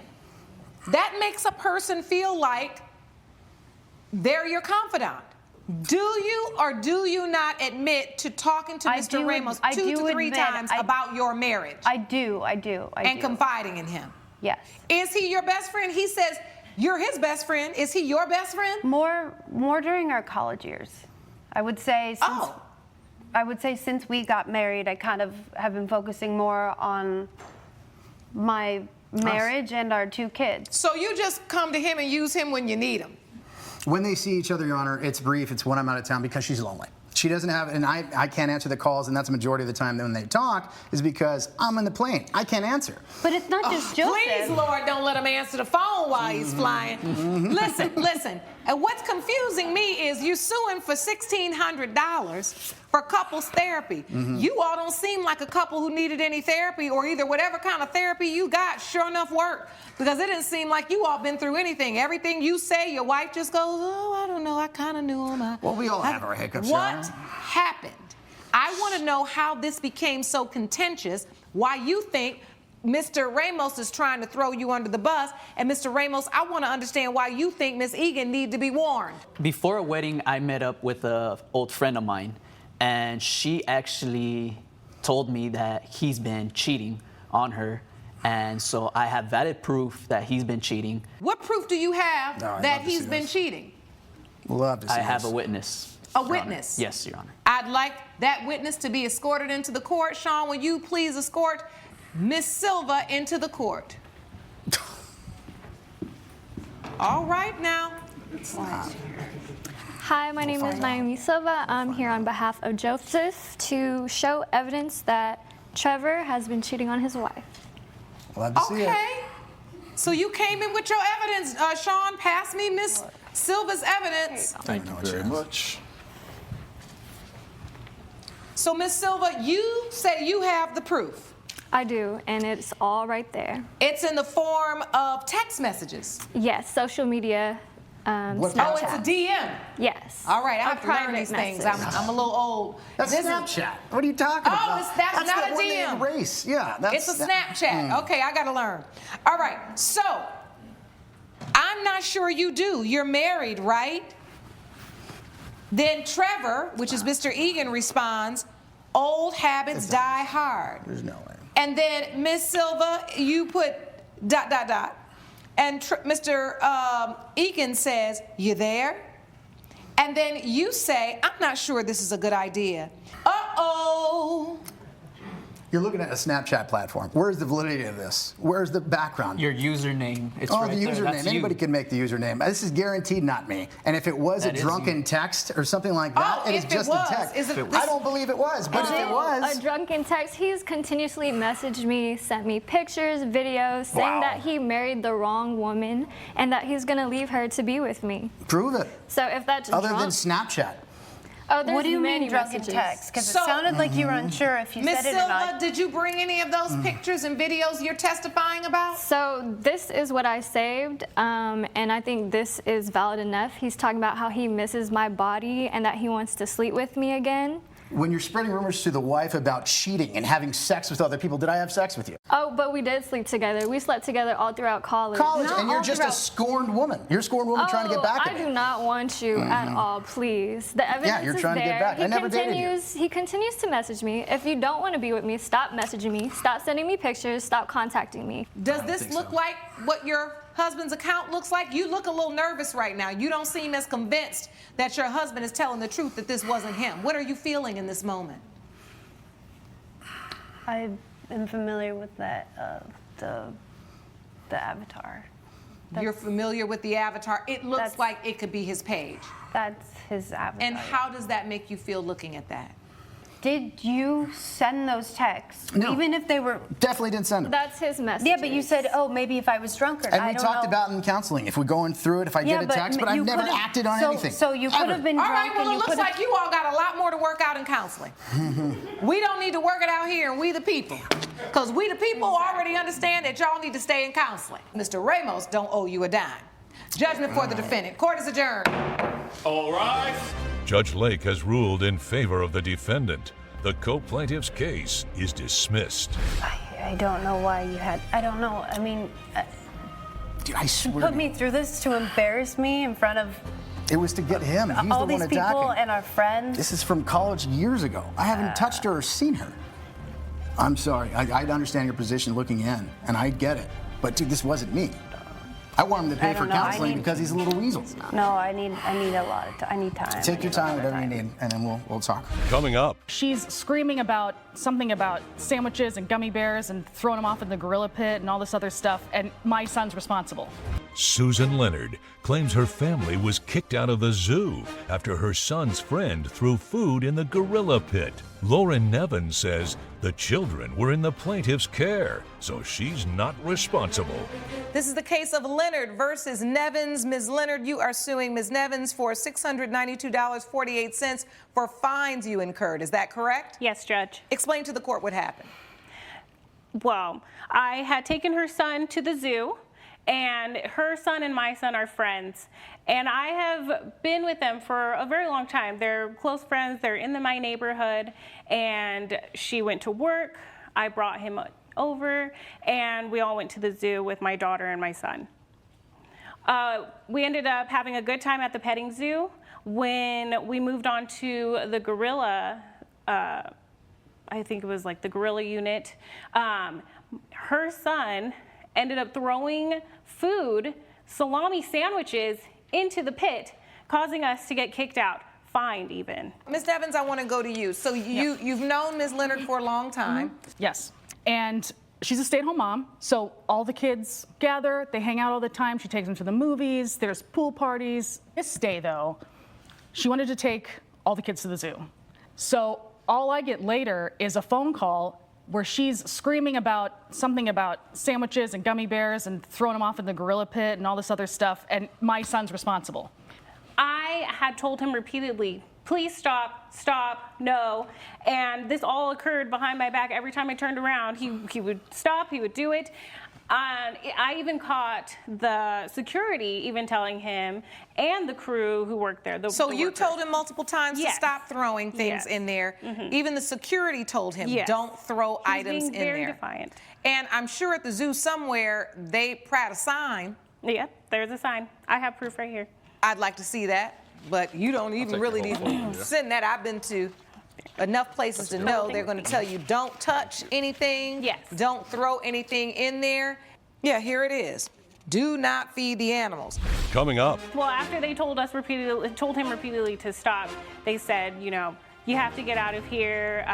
Even on the sign it says that we'll be taken out because of that. We're back with the case of Susan Leonard, who brought Lauren Nevins to court over zoo fines. What happened when they threw you out? What happened exactly? Take me to that moment. Well, after they told him repeatedly to stop, they said, you know, you have to get out of here. Even on the sign it says that we'll be taken out because of that. And even I could go to jail. All right, so someone came up to you and said, you're all gonna have to leave. Yes. How many of you were there? There was me, my daughter, my son, and her son. Okay, did any of the kids throw anything into the area? No, none of the other kids did. From my point of view, if my son was here, he would be able to say that he also did it. He would be able to say that he also did it? Yeah, when I talked to him at home, he said that he was not a part of that. They were just doing what kids do, playing with each other. So you're saying your son will say that he did not throw anything into the cage? He did not throw anything. All right, so Ms. Nevins, I want to come back to you. When you heard, you said there was a whole big thing, we got thrown out of the park, it's Joshua's fault. Yep.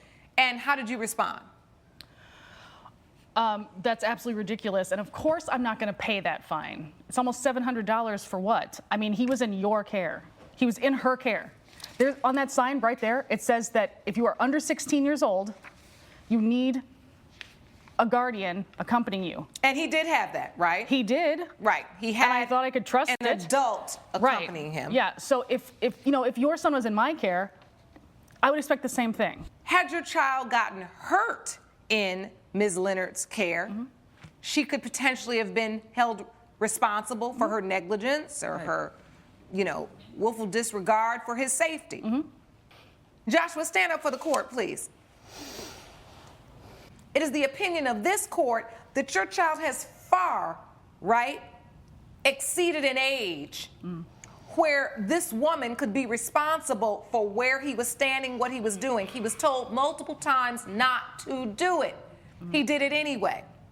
Under the law, parents, they can be held responsible for their child's willful misconduct. For that reason, judgment for the plaintiff for $692.48. Court is adjourned.